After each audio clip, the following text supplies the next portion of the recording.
course, coming off a loss in the opening round last week against rival Park City.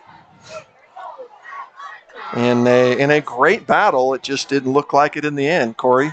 Yeah. Game against Park City. Park City was able to pull away there at the end. Second half, fourth quarter, they just dominated both ends of the field.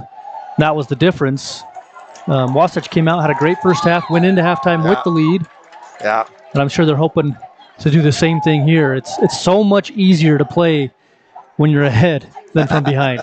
Your playbook, as soon as you get down, especially when it's multiple possessions, your playbook shrinks a little bit. You got to move the ball. Yeah, take some risks. Was huge, wasn't it? Well, we'll talk about that game quite a bit. We learned a lot of things. Right now, however, tonight, first round, we already have 2 first downs. The Wasps running an offense quickly. Sophomore quarterback Matt Kelson, he steps back. He's going to run right up the middle, gains about 6 yards, and will be brought down. Kelson, Corey, playing on a bum knee. He is injured that knee in the beginning of the fourth quarter last week. Hyperextension is what Coach Coburn calls it, but he's out there playing. Tough kid.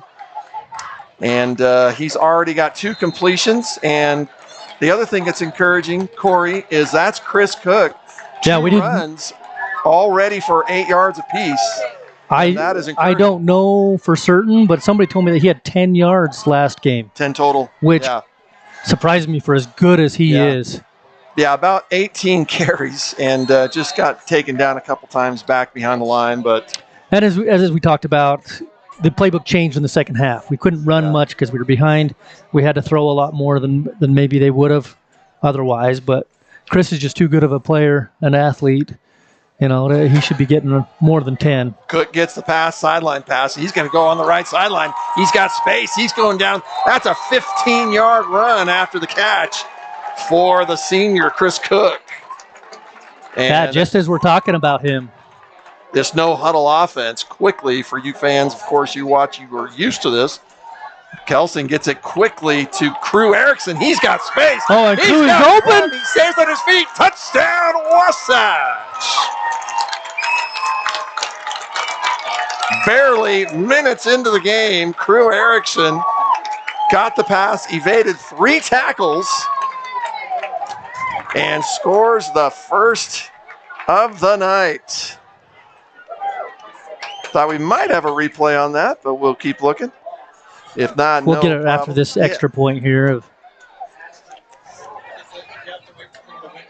And into the game for Wasatch. To kick the extra point is junior Ashton Southam. And a little bit of confusion here on the field. Yeah. Wasatch waiting to get all their guys. But it looks like they're okay. And that kick is up and good. Electricity already here at Wright Tree Stadium. Let's see if we can get that. Wasatch High School. Here's the replay of that catch. Erickson avoided the tackles, almost went down. Looked like he stumbled just a bit, but fantastic catch and run there. And great offense early for the Wasatch Wasps. And I think we've got the play just before that, if we can get that queued up. Maybe.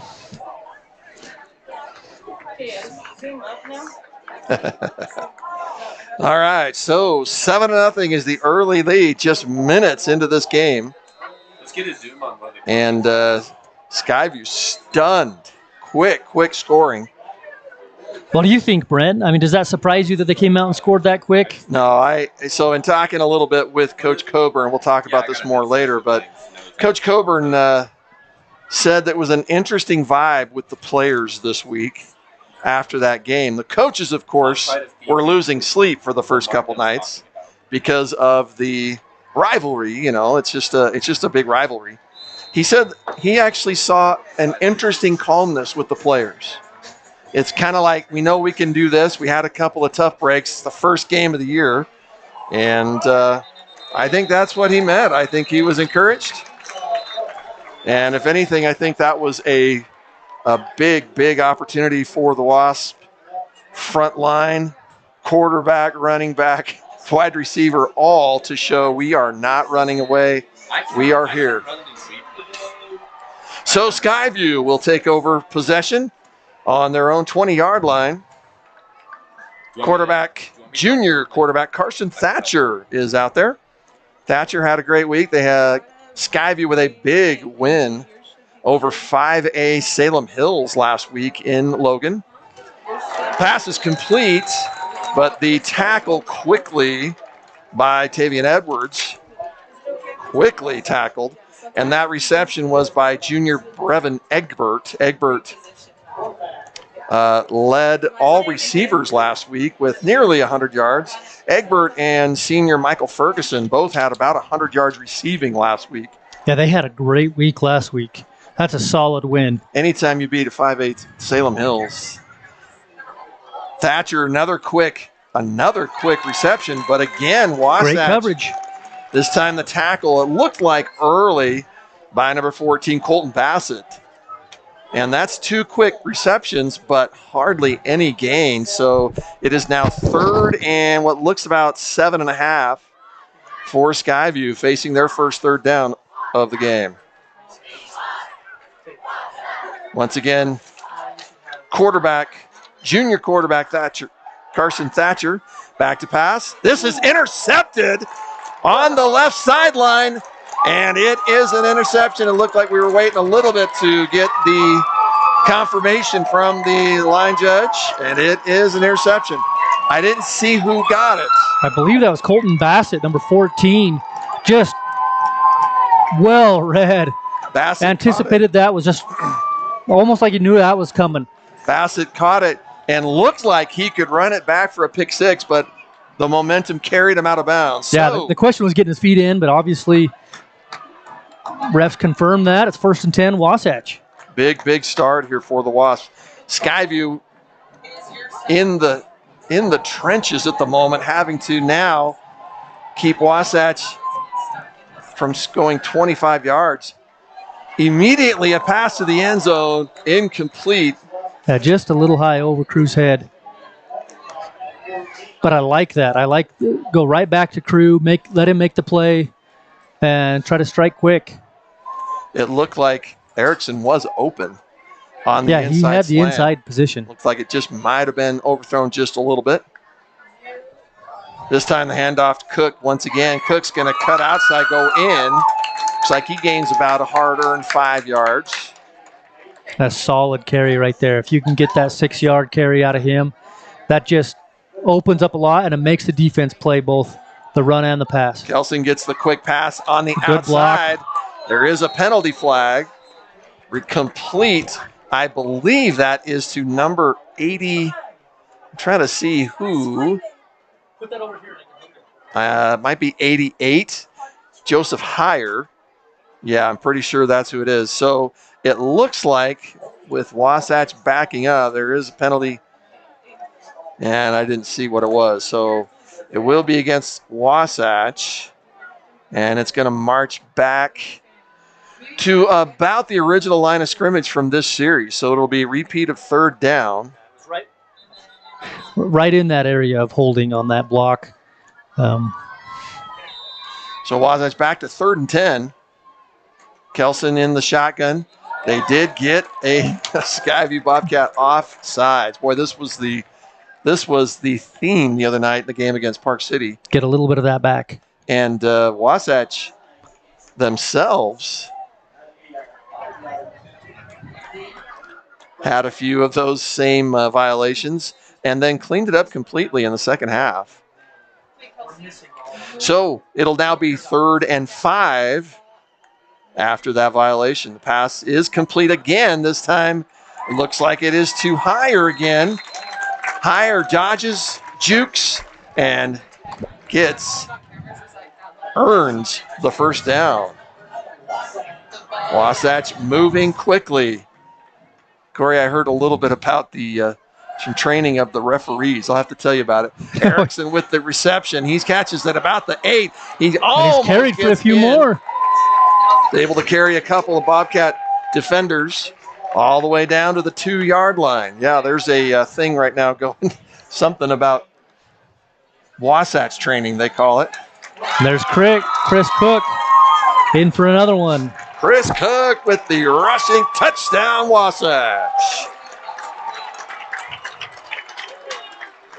Wow. Wasatch pouring on the energy early against the 4A Skyline Bobcats. Skyline absolutely stunned over on the sideline. Ashton Southland will come out for the extra point.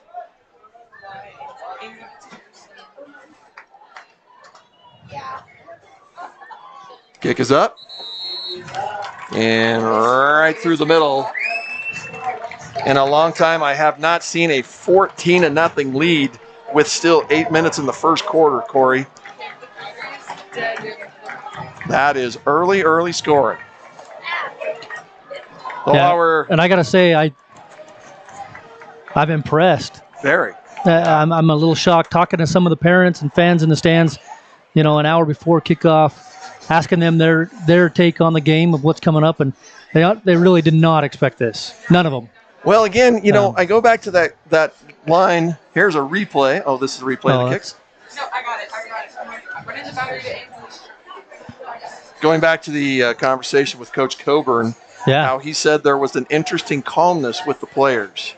I don't know. Maybe that was just a please get us out there. We want to prove we can do it sort of feeling. So very interesting. Maybe the parents were worried. Maybe fans were worried. But I'll tell you what, right now the players did not look worried at all. Well, and that shows from just preparation. The more you work, the more you put in the practice, the more confident you feel about, we got this. Parents don't get to see that. They don't see what's going on in practices and film sessions and the word. So that doesn't surprise me a whole lot, but the early strikes from Wasatch does surprise me. Huge. In a good way. Well, and, Matt Kelson with a fantastic game last week. I know he was injured, but his line, no interceptions, 2 touchdowns, and 1 touchdown. I take that back. Skyline immediately with the quick pass again by Thatcher. Complete.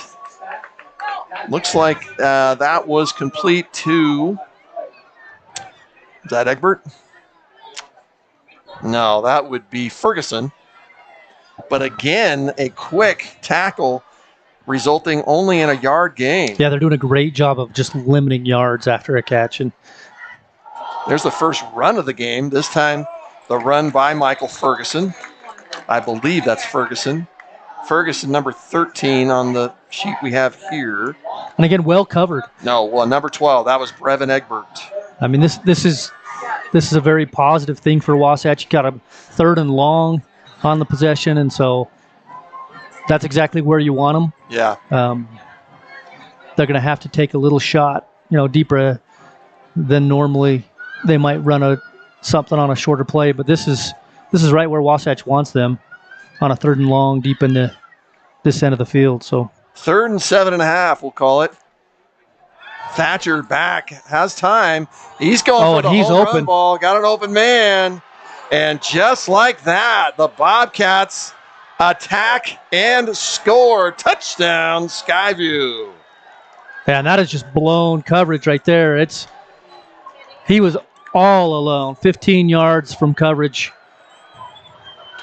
Big play right off. I'm trying to see the number of the player that received it and still can't see. He's just too far over there on the sideline. They're celebrating, but just can't see his number. So that light blue on the white is hard on my eye. Not a lot of contrast. But I'm still looking at him right on the sideline, but he is just walking sideways. 15? Well, if we had maybe we can see on the replay. There he is over there, 16. Number 16, Brighton Williams, Jr. That is a big play. Corey, how do you get back into a game? You do a 70-yard touchdown pass, right? That'll do it real quick. That kick is good. And just like that, there is 21 points scored here in this first quarter before 5 minutes. So the lead 14-7. And Nothing cures an ailment like a 70-yard touchdown pass. So we want to thank you all again for watching with us here on Sting TV. We hope we have fans of both teams watching. Once again, here is the touchdown replay. Thatcher with lots of time, Corey. And there's the pass way down. That is, like you mentioned, that might be a little bit of a miscue on a coverage or something like that. But either way, Brighton Williams speeding down like a sprinter after that catch. So big play from Skyview. And if you didn't catch that, right after that extra point, there was a flag thrown. Oh, I didn't see that. Unsportsmanlike on Wasatch. I didn't see what happened. I don't. Coach Colburn's trying to get an explanation on the sideline, but that's gonna.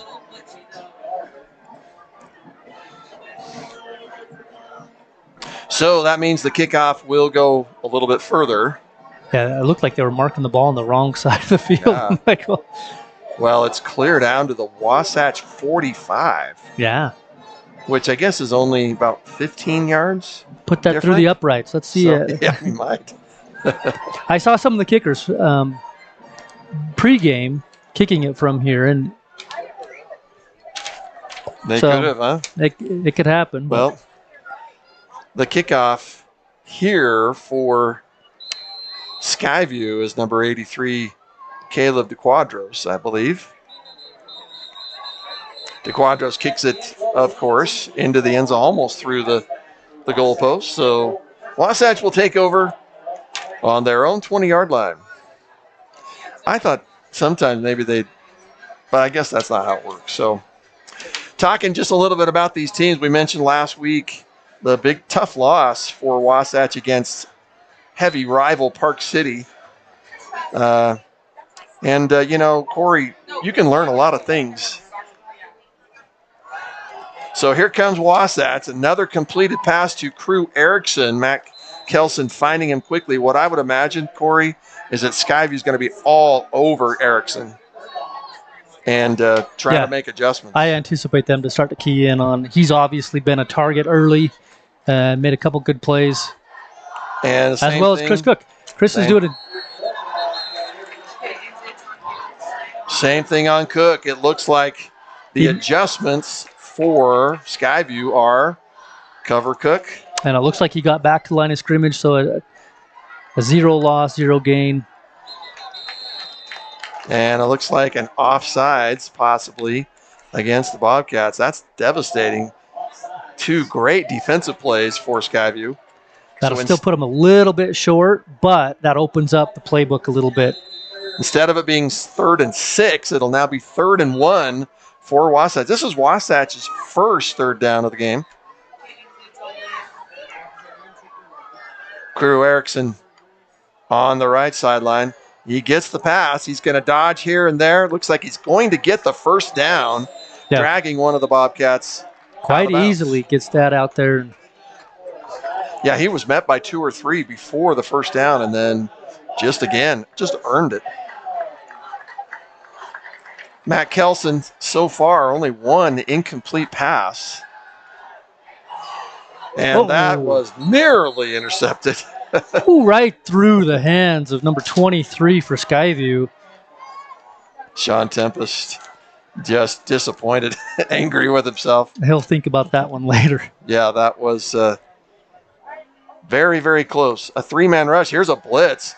Kelson sees it quickly, gets it to Drew Erickson, but heavy pressure. Well read, a little screen. Kind of looks a little bit like Skyview just deciding to pressure the sophomore Kelson. It'll be 3rd and 11. Again, Kelson sees Crew Erickson midfield, makes the reception, and all the way down to the Skyview 38-yard line. A big 3rd down conversion for Wasatch. And just like that, the no-huddle offense back on. Quickly the pass over again. This time the reception, I believe, to Joseph Heyer again. Heyer already has 3 receptions. Here's that replay of the big first down. That is very, very good play running there by Erickson. Here's Chris Cook, gets the ball. He's going to get met at the line of scrimmage. And where he had some openings early, they are not there now. They're shutting down those holes. But I like that you're still going to him. He's not getting you negatives. In fact, there's a positive yard right there. And it's just keeping your defense honest and playing again, both. Third down. This time the pass sideline. Release him Cook. out. Cook runs, sprints, carries 3 Bobcats with him. First down, Wasatch. That is encouraging. A few of these runs by Chris Cook is the prime Chris Cook from last year before the injury. Here's a pass to the end zone. He has a man, but looking for Crew again, but very well covered. But that's the right throw to the deep in the back corner of the end zone. Try to make it only for your man to get it, but well covered by the defense. This time the reception good to Tavian Edwards. Edward gets all the way down to the Skyview. It looks like they're going to mark it about the 10-yard line. Tavian Edwards, I feel like, had a couple of great receptions and a couple of nice runs last week. So it's 3rd and 1. Oh, well, that's a run by Edwards. That's a touchdown. That's Matt Kelson keeping the ball. Is that what happened? Yes. Did he keep it? Drop back, saw the hole on the right, and decided to just take it. Kelson, the first touchdown, rushing touchdown of the season for him, and that would be for his varsity career. There's big offense from both teams. So, Matt Kelson turning heads. The extra point here. Once again by Southam. It's up. Almost blocked that time. But it is good. 21 quick points. Still 3.5 minutes left in the first quarter. Boy, Their offense is clicking. And not just play calls, but I see players making plays, like just out muscling and fast.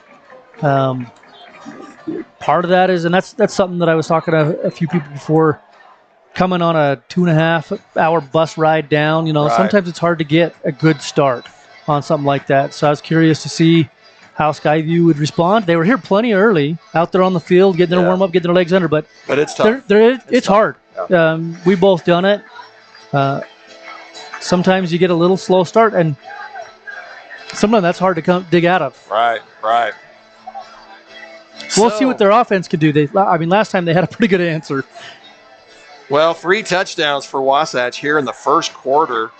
First, a Crew Erickson touchdown on the pass and a run. Then, I've just drew a blank on the second touchdown. Who was that one by? Then this third one by Chris up the middle. Crew on the first one. Chris run. Was it and then Chris Cook on the run? Yep. Okay. And then just now, Matt Kelson with a rushing touchdown. Kickoff into the end zone. So Skyview will take over at their own 20-yard line. We mentioned earlier, Corey, Skyview has a real legacy of winning. They have been in the top 5, top 10 in the 4A for easily 7 or 8 out of the last 10 years. And, of course, repeat state championships, 2019 and 2020. They have had some really good coaching and really good athletes come through that school. And it's fun to see them come into Heber and into Wasatch. And I'd love to see this matchup more often. I believe, did Wasatch go to Skyridge last year? I think that was one of the games. I think this was a home and away they were doing. No, it couldn't have been because this is the first meeting against the two. I think maybe Coburn was talking about that. I think they're planning on going to Logan. So that first, it's fun. I like those kind of preseason. You get out of the valley, you get it into different regions, different areas that you hadn't been in different teams, different styles. I think it's good. for everybody. Second and about 6 for Skyview. Carson Thatcher back. He's going to fake the handoff. Pass has a man open, and it is complete. Yeah, looks like number 15. Is that 15?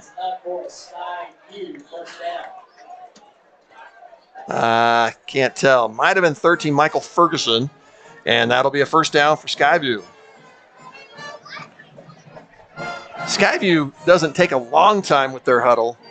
You just don't see that much anymore. They don't go quite as fast as Wasatch, but... Oh, did I just talk over that replay? Sorry. I was trying to catch a number off of it myself. And again, just not ready. Right in the hands. He wasn't looking for it. And I'm trying to see the number on that. It looks like 15. Yeah. And that would be Garrett Zammel, junior, tight end. Just took his eyes off the ball, was looking up. It hit him right in the numbers. But I have a feeling defense was right there. Had he caught that, it would be about the same result. That might have been number 16, Brighton Williams. The majority of passes last week in the win against Salem were to Egbert, Ferguson, and Williams. And it looks like a little bit of a play, a little bit of something after the play. Right at the end. And a flag thrown. We've got see if we can see Ben that. Sluga coming off slow. Here's the play, the pass complete. A little bit of a crowd there. So there might have been, that came immediately after the tackle by Sawyer Johansson. I wonder if it's going to be a helmet to helmet or something. That's the only thing I could think of. They are marching Wasatch back. But I haven't seen a call yet. Here we go. Helmet to helmet. Yeah, that's what it was. That's a big. Because it was a big tackle, but I guess they. Yeah, it was right on the hit. He pulled it and threw it.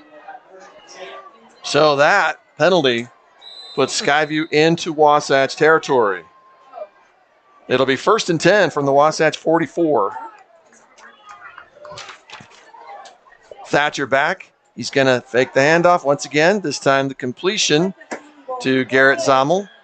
And I can't tell if it's Zammel or Williams. The number's just hard to read. Yeah, those two. 15 and 16, just really hard right now.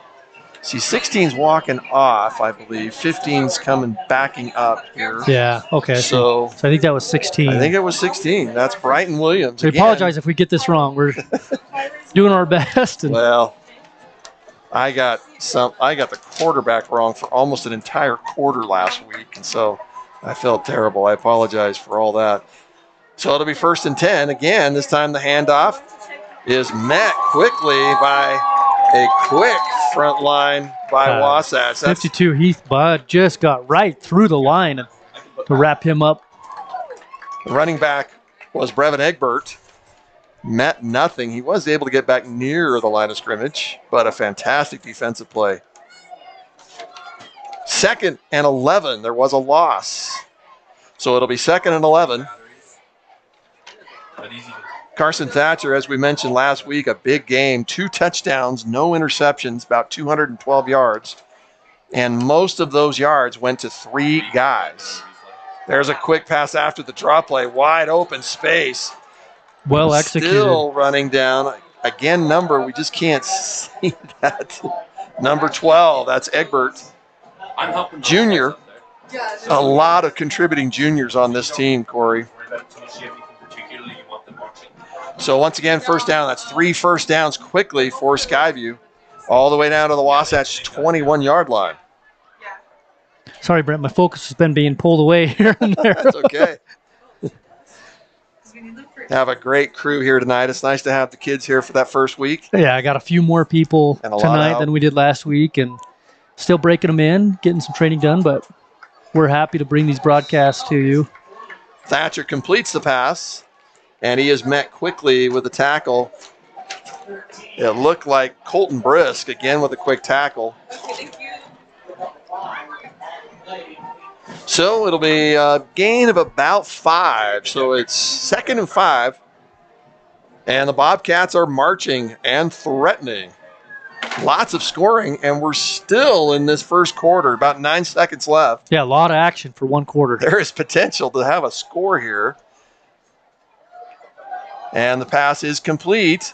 Met quickly. Once again, the tackle by Tavian Edwards, playing both sides of the ball well tonight. The catch was to Zammel. And looks like they're going to give him about a gain. We won't be able to tell. They're going to go ahead. And that's the end of the first quarter, and about as a firework-filled first quarter that I've seen in a long time. At the end of just one quarter, Wasatch up 21-7, but the Bobcats are threatening. We want to thank you while we're taking this little break in between quarters. We want to thank you all for joining us on Sting TV. And we thank always, as always, all of our sponsors here at Wasatch High School. Labor Ford has been sponsoring us for several years now, and of course doing many, many things at the high school for many, many people. We thank Labor for their incredible support here in this community in Wasatch County. We're just trying to get communication out. Big crowd here for Wasatch tonight. And they were here early. The parking lot was full. Stadium was looking full, all by 6:30. And that was a lot different than last week. Last week at 6:30, it was hard to wonder if anybody else was coming. So, beginning of the second quarter, Skyview. Passing attempt is no good. That time had a man open. Yeah, he had it rifled it right into his hands and dropped it. Tight end Taylor Lindley. He was spinning around just a little bit. Not an easy catch. But that will bring on fourth down. It'll be 4th and 2.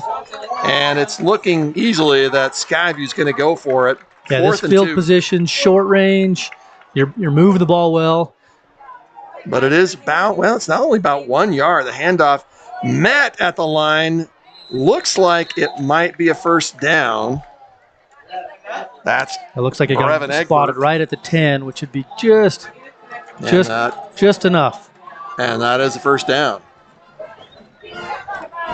So it looks like it's going to be just a little before the 10-yard line, which actually, no, they're going to call it on the 10. So it'll be 1st and goal for Skyview.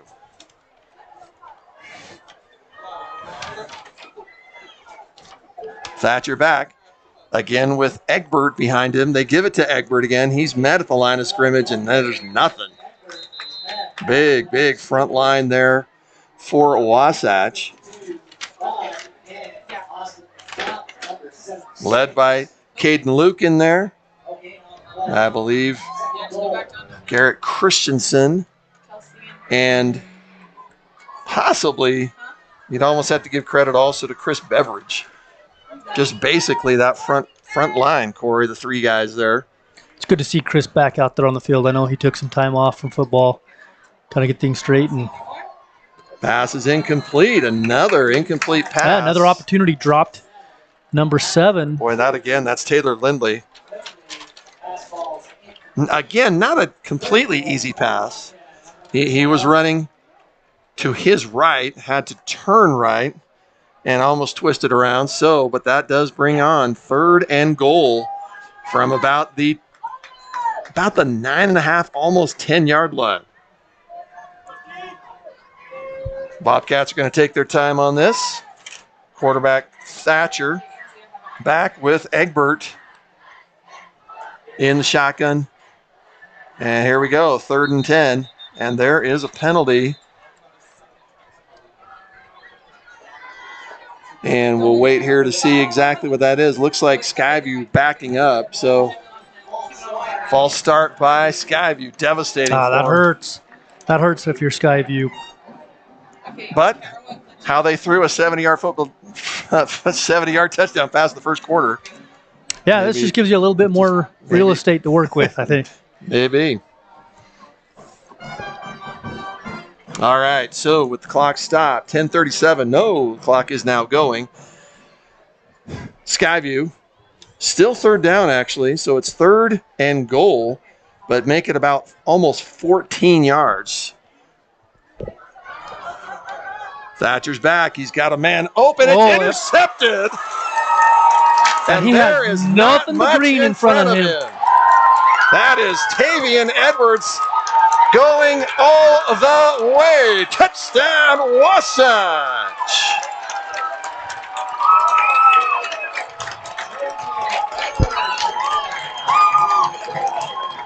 Oh my, Tavian Edwards with one of the longest pick sixes that you will see.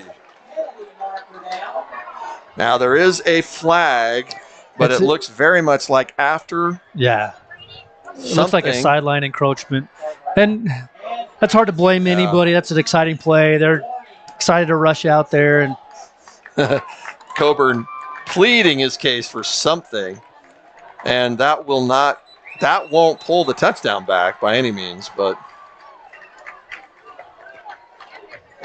so I'm guessing while we that's have what this, you let's said. see if we've got this, if we can see this replay. Pass. Boy, and I'm not sure who. I guess that was to what looked like number 15, Zammel. Yeah, and just Tavian Edwards off to the races. I think what we're talking about is I think by the time he caught it was a 90-yard return. The kick is up. So instead of Skyview gaining ground, which looked like they had potential. Boy, they were right there on the door. Yeah. Right on the doorstep. Instead of making it a 1-touchdown game, just like that. Quick change. Wow. I'm not sure there's anything more electric in a stadium, Corey, than a 90-yard pick six. A lot of action here already, and we're early in the second. I mean, some big plays on both sides. Like I said, there's no better time of year than fall and Friday night football. We have great weather out here. It was supposed to possibly rain, and that moved on, and we're in for a treat with this game. Yeah. Hopefully we get a chance to see that the Wasatch JROTC, every time there's a touchdown, they go down behind the goalposts and do group push-ups. Yeah, they might get their workout. It doesn't tonight. get old to watch that. That's awesome. Yeah, they're gonna get buff, it looks like tonight. So, or buffer, we should say. So Wasatch up big, 28-7. And still 10 minutes left in the first half. This time it could possibly be, no, it looks like the kickoff will be in the end zone again. So no return, and Skyview will again take over at their own 20-yard line. And that's Junior Fisher Brown kicking those. Oh, right. Excellent kicker. He's one that I saw pregame out here kicking 52, 53-yard field goals. And he's their punter. And nailing it. Yes. Oh, yeah. Was he those big? He's got a big leg. Like that. Wow. So Skyview has to lick the wounds and get right back in it.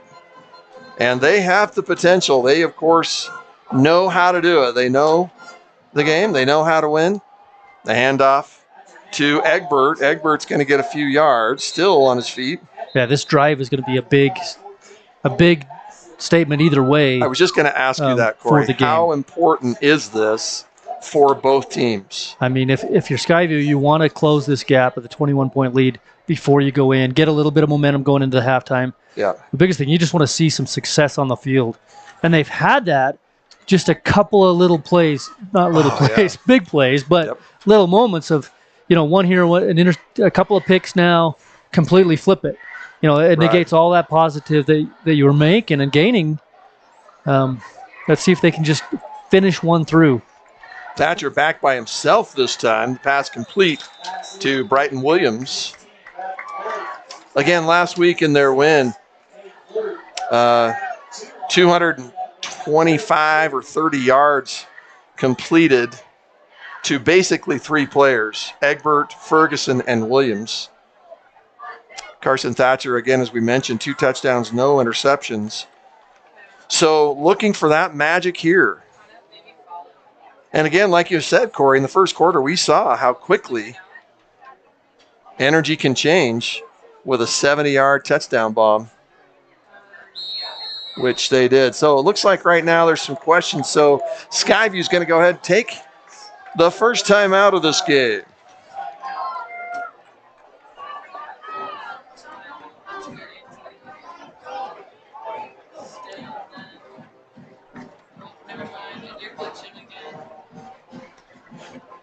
So during this timeout break, once again, we want to thank all of you for joining us here on Sting TV. We hope you can join us.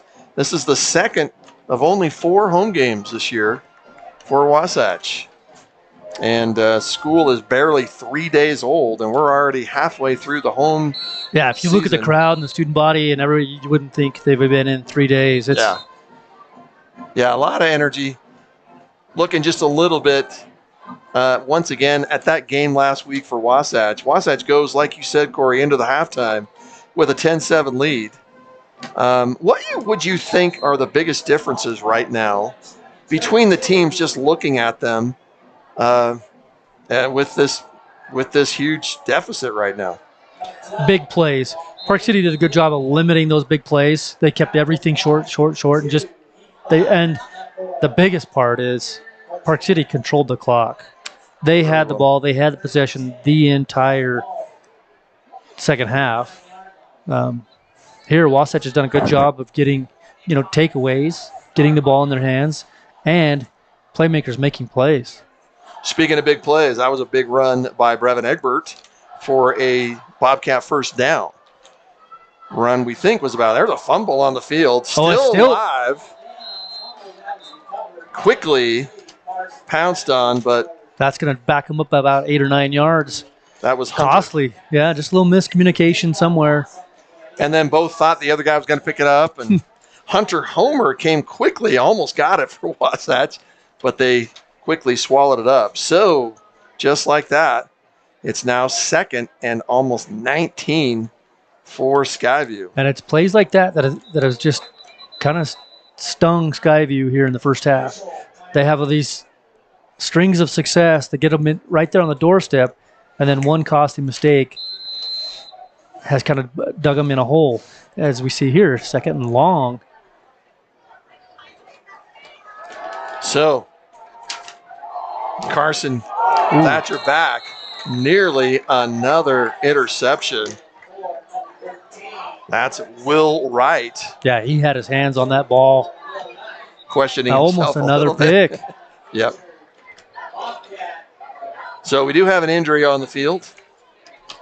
Just for a moment. Hopefully not. It's a Bobcat down. Hopefully not a bad injury, but we had a lot of muscle cramps last week. Corey, yeah, it was nice and hot last week. This week's a little better temp-wise. We got some cloud cover. Yep. It feels cooler. So, again, while we have a small break in the action here, to me, Corey, I'm looking at those teams last week. Park City, that is so that'll be number 71, Landon Elsner, Jr., unfortunately being carried off the field, and we wish him the best. There we see a packed student section. So that play will make it 3rd and long. That'll be 3rd, and we'll say 18 for the Bobcats. Thatcher back to pass. Got lots of time. Lots of time. You hate seeing lots of time, but, boy, he did have – that is 16. Brighton Williams was – yeah, and he had the step. He had the position. Yeah. Just a little short. Just off the target. So it'll be 4th and 18. So we will see the first punt of the game for either team. Now, the Bobcats going back. What's the goal here? Just get Wasatch back as far as you can and make some adjustments to stop them so you can stay in the game, right? Yep. You want to limit their plays here. I mean, you want to pin them deep and control the field at this point. You want to try to get a score going into half if you're Skyview. Nearly blocked. Wasatch, you'd like to pick this up and run it back. The way things are going for them tonight. A very good Skyview bounce. So the kick, the punt, and still looking for the number of that player. Looks like he's a lineman. That is, boy, I still can't see the number. Number 2, so that's Kaysen Spackman with the punt for the Bobcats, I believe. So Wasatch will take over on their own 25-yard line. Yeah, I want to see it. I expect some really high up-tempo, quick. They're going to strike and another quick pass there. Erickson. Try to get on the scoreboard again one more time before the half, if not twice. Wasatch has got good things happening, so they want to just roll with it as long as that's happening. Matt Kelson with the completion. Still, I believe Kelson only has one incomplete pass. Kelson back. He's got time and almost, boy, it looked like number 19 for Skyview.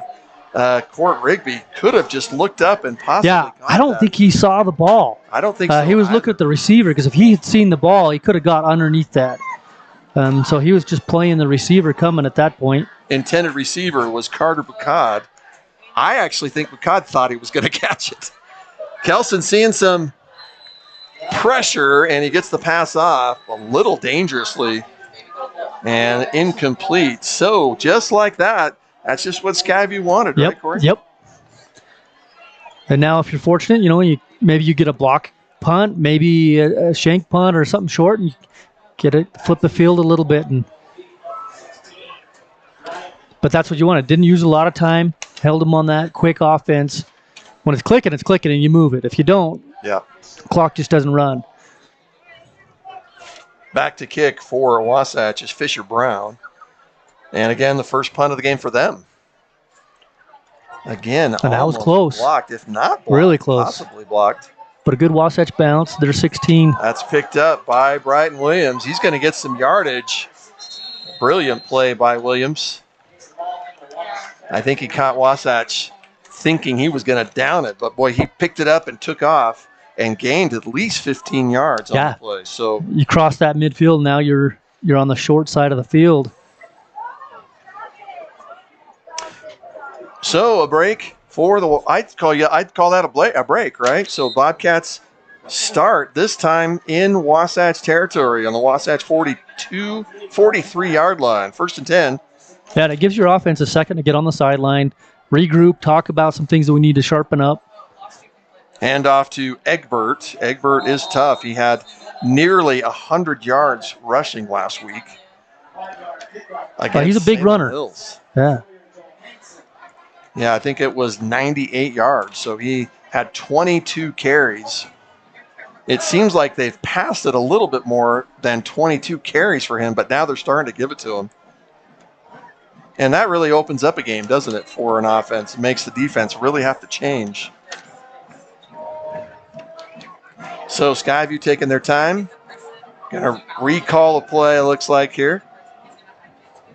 The huddle just looks like it's maybe old-fashioned. They just don't do that anymore. Mostly call from the sidelines, right? Yeah, you don't see that much. There's Egbert again. This time he's met at the line, still manages to get a couple of yards. So they're probably going to place it. Oh, a very gracious placement. Egbert is tough. He just bowls his way. So now it's 3rd and looks like about 4. And a big defensive play here for Wasatch. And also a big play for Skyview. Skyview desperately needing to keep this drive alive. Yeah, getting a first down, moving the chains right here would be really big and really good for them. It looks like they're trying to get Wasatch to jump off to give them that first down. They want it, and I think they realize the same thing. This is a big play, a big first down. If we don't get this, you're potentially giving the ball back with plenty of time. 5:06 on the clock. Right.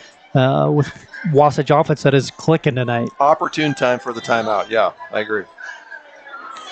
Looking back also again on that game for Skyview and the big win last week over Salem Hills.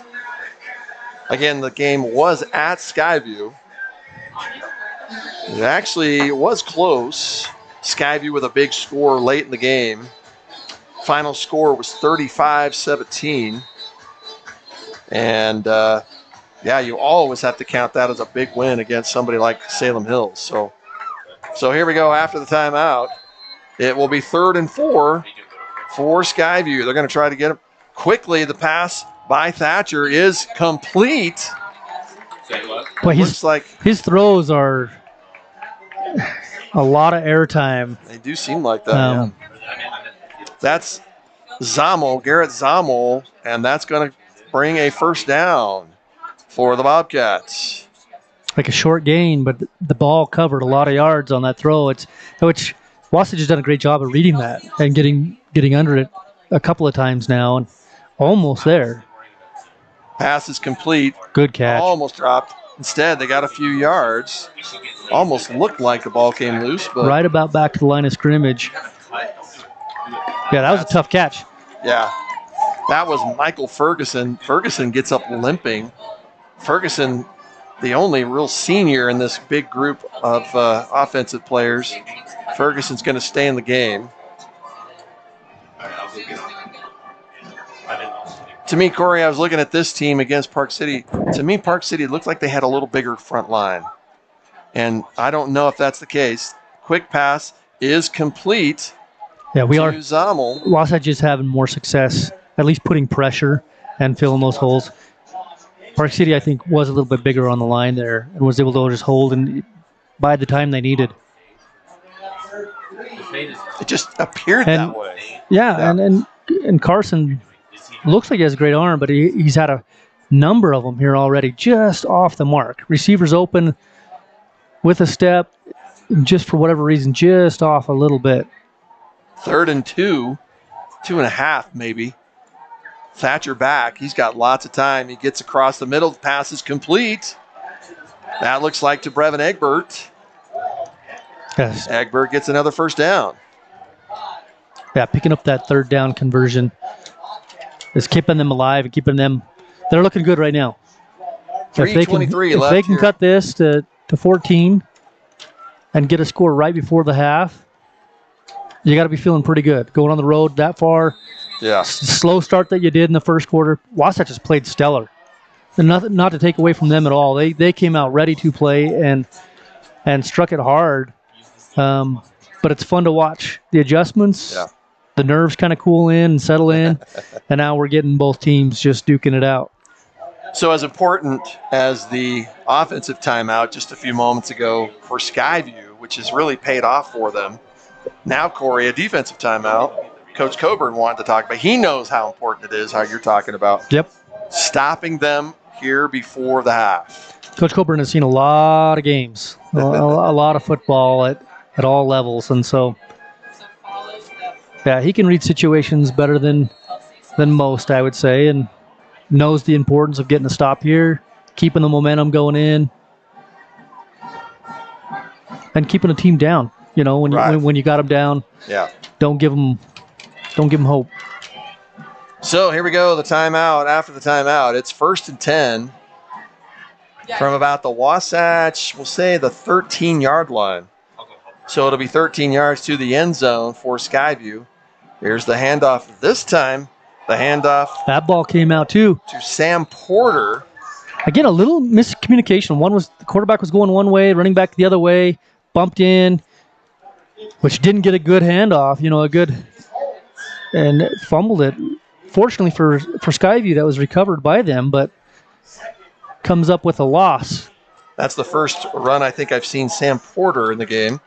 So it'll be 2nd, and as you mentioned, a loss. So it's now 2nd and about 14. This time, Thatcher rolls a little right. He's got a man wide open in the end zone. Yeah, touchdown. Long development, the ball in the air, but very well run route. Pulling the defense into the middle and then curling back just over the defender's head. He was trying to just adjust to the change. Didn't see the ball coming over the top. Beautifully run play. Well placed ball there. The receiver, Brighton Williams, with the touchdown for Skyview. And that is just what Skyview needed before the half, 2:30. However, they may have left a little too much time. Corey, we'll see about that. Yeah, the way Wasatch has been rolling. That kick is blocked. And they'll call it out. They don't let them run back block kicks on extra points, it looks like. So, although still fun for Austin McNaught, he ended up with the ball. He was ready to go and wanted to run, but heard the whistle. That size of eyeballs get all big and see the ends. And I don't ready know, to take it to the house. Nobody would have caught him. I think he would have made it.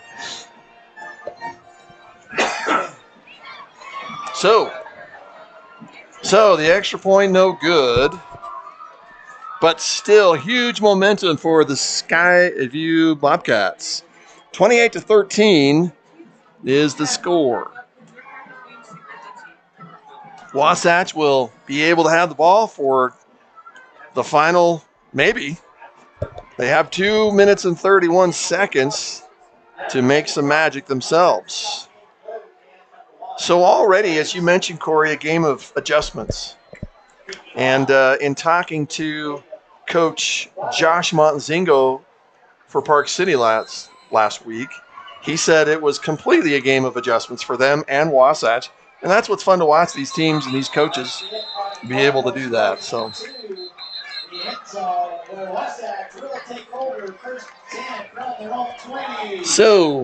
at 2:31 on the clock, that's a lot of time for a high up-tempo offense like Wasatch. And I believe this is the farthest back they've been, Corey. I think you're right. On a possession. So here we go. What does Coach Coburn have up his sleeve here for the final 2:31 of this game? How important is this game for Wasatch, Corey, after the big loss last week? I think the way that they've started has already accomplished how big it was. Park City was able to, as we watch this play come up. Fantastic block, tackle that time. Yeah, well covered. Colin Miller. Good closeout on him. Junior. Wow. But Wasatch needed to come out and make a statement after that second half. And I feel like they've done that. They've shown what they're capable of, and that is key. Okay. And so I think even if the outcome changes, they've accomplished a lot in coming out and making that early jump on them hard. The next 2 weeks for Wasatch are pretty big. A couple of 6A teams that they have on the schedule, a couple of preseason games, and then Salem Hills. So the next 3 weeks, class is complete. Drew Erickson looks like got hurt just a little bit on that tackle. Yeah, he's hurting a little bit. I saw him go down. And so, yeah, it looked like he's limping off. He'll run off on his own power. But you can see immediately he went down. That's not a good sign. You don't want to lose that. So it'll be, I believe, second down. And looks like about 4 for Matt Kelson and the Wasps. That pass is complete. There's Tavian Edwards again. He's having a heck of a game, isn't he? Both sides. Absolutely. Both ends of the ball, yeah.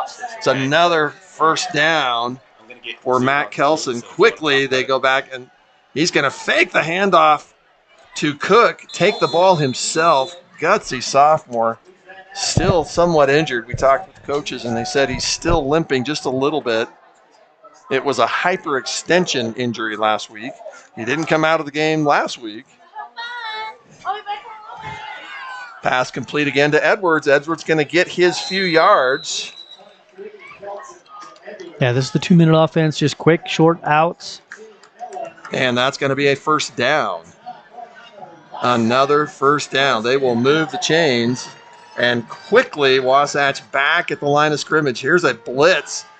Got a great block. Oh, and he just doesn't have his man quite open. Kelson looked like he was ready to throw it. He had a blitz coming, got a great block from Chris Cook on what looked like probably was an outside linebacker coming in. He was zeroed in on Kelson. And that was the receiver just making a play, preventing that Interception? The interception. Okay. Yeah, the defender was well read in position for it. Cook got the handoff, but boy, he is, ever since that Met first quick. quarter, Yep. he is met easily, right, even before the line of scrimmage. But that shows how important he is. Yeah. Teams have to know where he is and take him into account. Big third down here. 3rd and 9 for Wasatch. Kelson's going to get it to Cook. He's got some blocks. Cook up the sideline, past the 50-yard line, knocks a couple of Bobcats off, and that is going to be, they're going to line it up. Let's see where they line it up. It looks like depending on the spot, it looks like a little bit short. Not quite a first down. So here's a big 4th down play for Wasatch. Just 46 seconds left in the first half. Kelson's met behind the line of scrimmage. He evades 2 tackles. Oh, if he can get another still ball. On his feet.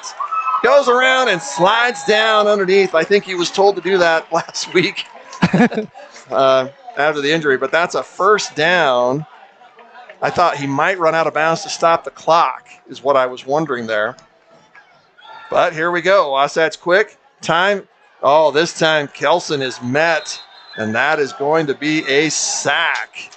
That's number 35. I believe 58. Okay, so 58 is Shez Hulse. And then I thought it was 20, maybe it's 25. Jace Lillywhite. I believe with those that were going to be credited with that sack. And that is a big sack, Corey, here with a little bit of time left.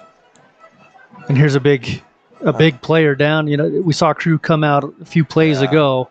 He's still down on the training table. What does it look like there? His knee, possibly? Or maybe his hip or something. Yeah, almost like a hip flexor or something. It doesn't look too bad, but it's enough to keep. I mean, every play, a playmaker like that, you can keep him off the field. Yeah. Hurts. It impacts it. So we'd like to see Crew get back out there and make those plays. Crew Erickson, a multi-sport athlete, had a fantastic baseball season last year. All right, here we go. 2nd and about 16. There's a deep ball. Boy, he's got him. Open. Great. Oh, fantastic. 14. What hands. That's going to be Carver Ballard, another junior. Holy smokes.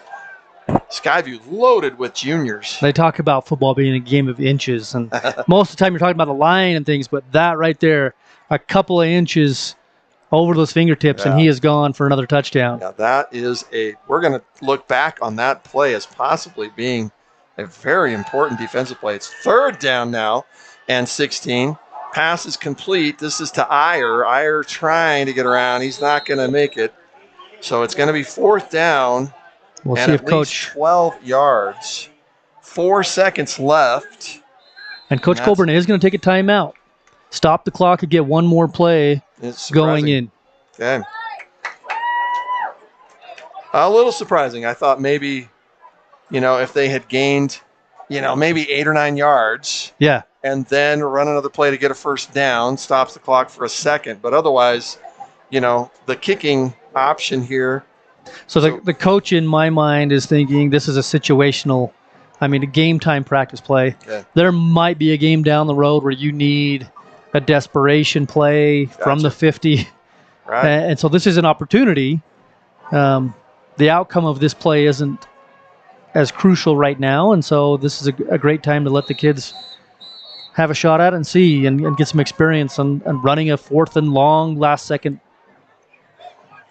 play out of it. You're either looking at one of 2 plays here, right? One is a play down, throw down to the end zone to somebody, or spread it out and try to get it to somebody in the middle of the field and let them run it. So here we go, 4th down, 4 seconds left. This will be the last play of the first half. Yeah, and there is the long ball and incomplete. And it looked like, I want to say that is number 9, Bryson Lloyd. Basically breaking up the interception at least. So yeah. So Wasatch into halftime, 28-13 over the Skyview Bobcats. And a big, big offensive show for Wasatch. Although, Corey, nothing in that last basically 3/4 of the second quarter. So a couple question marks. Fantastic running of plays and defensive big plays. So what does Wasatch need to do here at the half to get ready for the second half? You saw both teams kind of settle in and dig in the trenches. They've traded the big blows, and now this is more of what I anticipated. A little bit defensive struggle, back and forth, some big plays, but Wasatch really coming out first quarter and striking hard and fast, and maybe shocked them a little bit. Maybe, yeah. Took advantage of things, did a really good job of that. Yeah. Here's some replays. The crew's showing there. That's the interception. That's about a 95-yard return. Edwards just looks like a sprinter. Yeah, just off to the races there. And there was no chance. Big play. That's just one of the greatest defensive. That's one of the best pick sixes I've seen in a long time here on at Right Tree. And so let's talk really quickly before the halftime entertainment. We'll let you watch our cheerleaders and drill team. Corey, let's talk about Skyview. What are they saying in the locker room right now? What are they telling the guys? They've got a couple of scores, and so they showed that they can move the ball. They can, and they were right there on the doorstep a couple of times. Just key mistakes. Yeah. That pick, that 95-yard return. Yeah. Huge. That's almost the biggest difference. That's a 14-point swing. Yeah. Right. And so you're right there in the game. So nothing to hang your head on by any means. A few adjustments. I think they had success in the second quarter when they're able to put pressure on the quarterback. That's what I think. It seems to me like Wasatch's last 3 possessions amounted to nothing. If you can keep pressure on him, mix it up your play, give them different looks, bring in your blitzes. If you can keep them guessing where the pressure's coming from, it's a huge advantage for Skyview from what I've seen so far. Yeah. They've had a lot of success stopping Wasatch's offense when they get pressure on the quarterback. On the other side of the ball, I think they should look to strike the corners. Okay. They've had success on their scores when they're hitting those deep balls in the corners. Okay. I missed who we had here coming out on the field. Is this cheer or? I think this is. Oh, this has got to be drill, right? I believe it's drill. We'll let you take a minute. We'll be back and enjoy.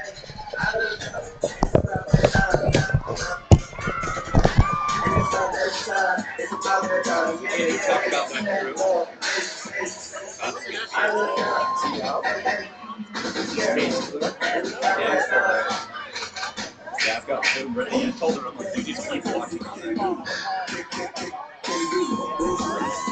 They're auto-trained to watch everything. We're still on. Why is the...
Now, we want to welcome to the field your Wasatch High School cheerleaders.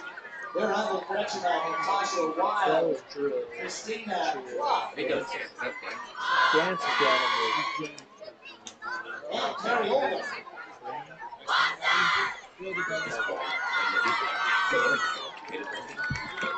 I think it has something to do with his hip. Maybe on his hip. Something.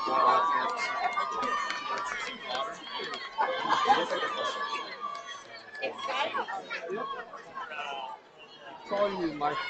Did your classes start this week or did they start next week? still No, they start next week. How did it go so far?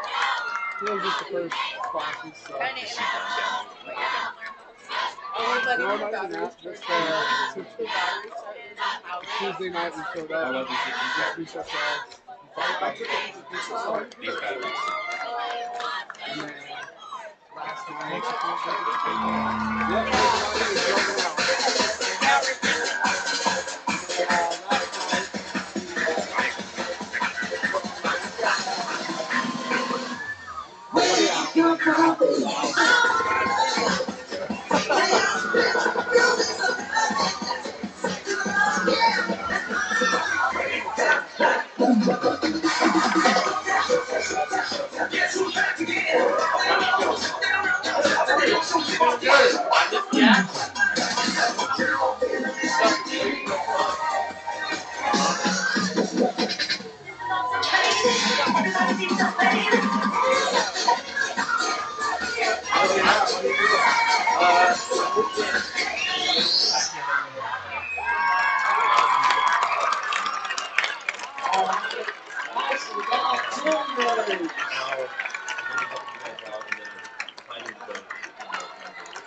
Final halftime entertainment we have our Wasatch High School dance mode.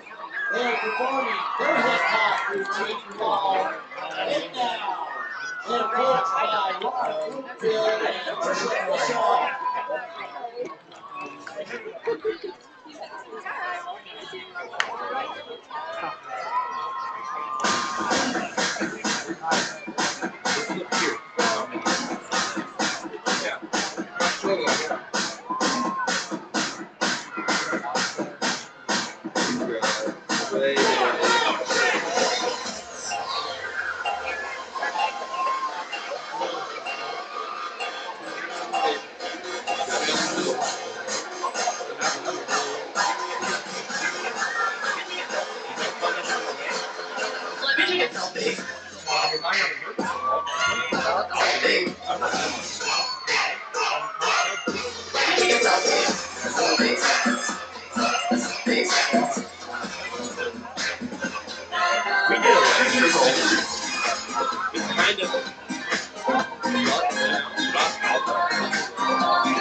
Well done, ladies.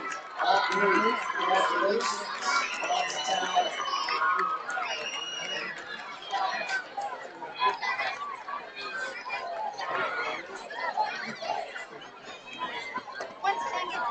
Once again, we want to thank our sponsors. Quickly go through those again. We check the fans. We have Allstate Insurance, American First Credit Union, Auto Spot, BTN Enterprises, Arlo Community Lending Group, Dave's Allen, Barrios Concrete, Epic Engineering, Volleyball, Ford Ball Group, Gridiron, Long Ball, Valley Hospital.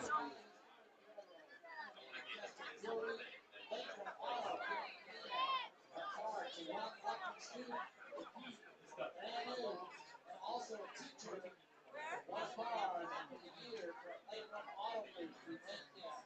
The Lake House, Dr. the Lake, now open year round. Les Schwab, Longstone Insurance, Melvin's Upper House, Mount 91 Stop. With also, Sincere Enterprise, Electric Garden Solar System, Outwest Trader, Voice Creek Furniture, Fletchers, Soda, Cyrac, Soldier Hollow, Grill, Insurance Center, Wade, Timberline, Van Dyke, Mortgage, Wasatch Auto Parts, Wasatch Auto Pay, Wasatch Physical Therapy, Vision T Bolton, and Mike Orthodontics, all of our sponsors, and we want to thank them. All we do for Wasatch High School. Now, bring back on the field and big round of applause for our visitors from Smithfield, Skyview Volleyball.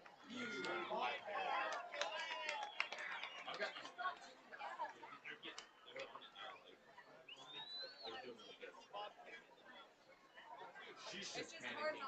She's like, she feels like she's all right. I hated up there without the headset. That's the hard to like Word just in from LIA. They're running out. I'm telling Zoom has like a long shot and then we'll keep it. I tell them, like, this is how we Zoom something.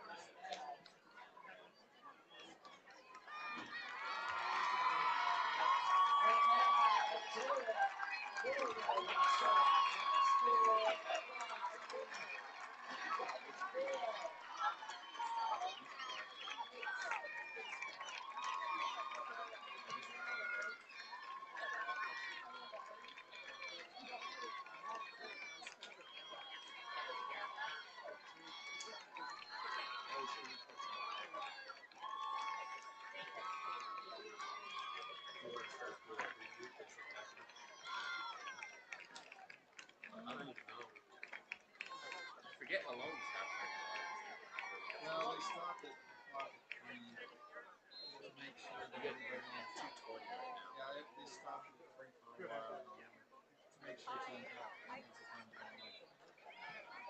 The high school association allows you to submit some of the half time as long as you keep 3 minutes from unvisited players. Well, it's for their sake. Our team will do it too. And they don't have to do it. They just have to do it. Same thing with volleyball and basketball. Just make sure. So as soon as the away team's out. Yeah, I think that's kind of right. So You know that. You just because I was a volleyball coach for. oh, so that's just the school pitch. That's just a thing that they do. I used to be. So. Get tired. What's that? Get tired. Well, I did it for 30 years. Yeah, I know.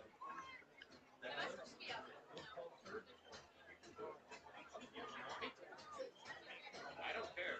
It's your thing.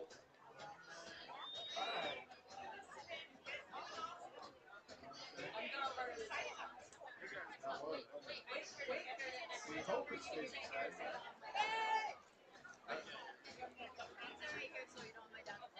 I hope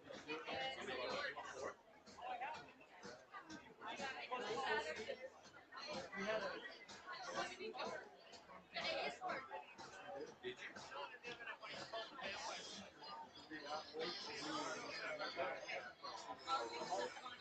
Oh, I saw it. I think I saw that. I saw it. Well, we did that after the game.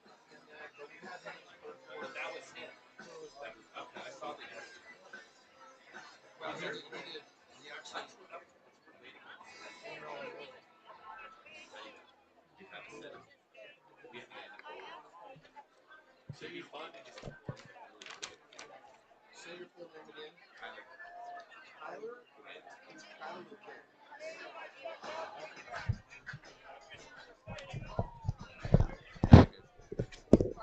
Okay, well, whenever you're ready, I'll let you say you're welcome.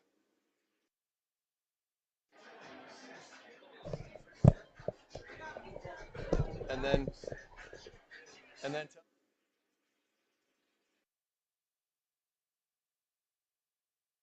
It's just running.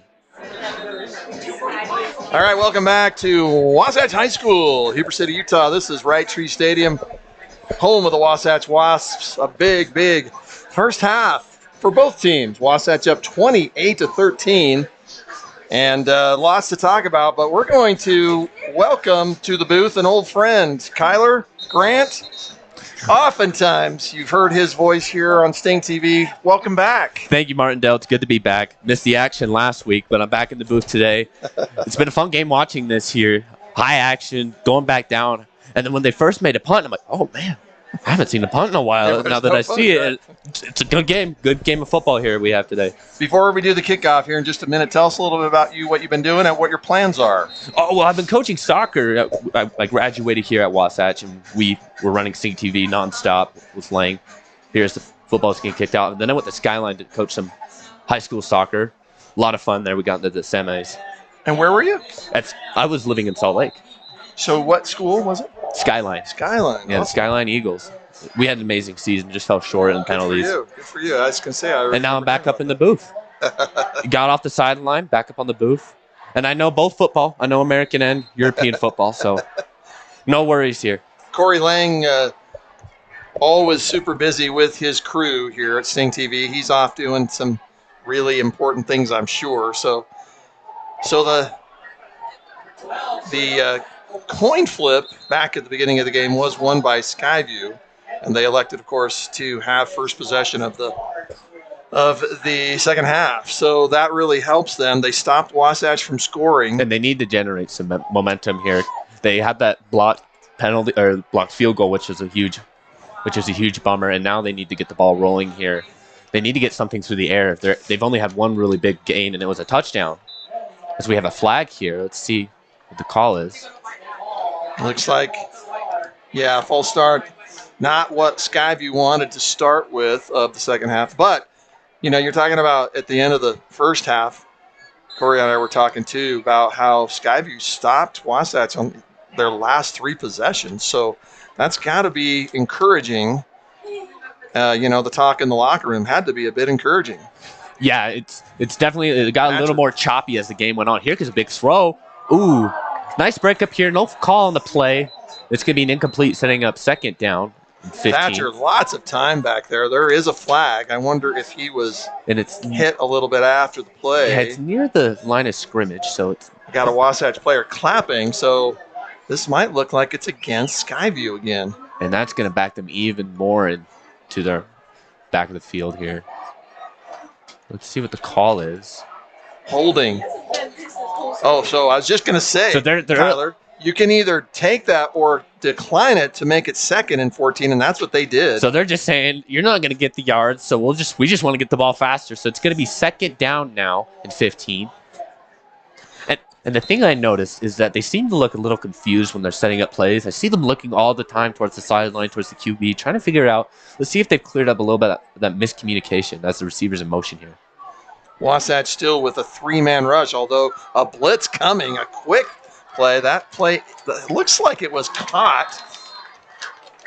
I want to say that was linebacker Trevin Rothwell quickly sprinting toward Thatcher, the quarterback. He had to get rid of it quickly. It was complete, but it almost looks like a loss on the play. So now it's third down. And about 17. Yeah, so they're really backed up. They're going to have to get a big throw here. And that's something new with the Wasatch defense as opposed to last year. They have less on the line, but it looks like they might be sending the house here for this play. Let's see what happens. Kind of a spread three-man rush. Three. Still plenty of time. And that putt almost intercepted and incomplete, in and out of the hands. I believe that was Ferguson, the senior. So, fourth down, and like you mentioned, 17 yards. I think the declining the penalty was brilliant. That was Kyler. that was a very good call there. But that was a very interesting. How often do you see Yeah. a should have had an interception and a should have had Oh, an yeah, incompletion? right. One throw, you know. And Wasatch has had a couple of those. They've had a couple of dropped interceptions that You're should right. have been picked off. Couple So of 'em. Skyview has been bailed out, but it's going to be a 3-and-out here, and this is going to set Wasatch up in a really nice field goal. They could very well start in Skyview territory, and that can just get the ball rolling, and we could have an early game here. So momentum is key, it looks like, in this game for both teams. Boy, the snap almost above the head, although they got the kickoff. And good kick. They got another. Holy smokes, there's a big risk play. Holy cow, Yeah, that's an very interesting grab. risky. I wonder if he's unaware of the two players around him, or just wanted to get on the highlight reel. Well, I wonder if he thought maybe he could catch it and slip through him. That was Carter Bacad. There was a flag, and I can't imagine that would be something.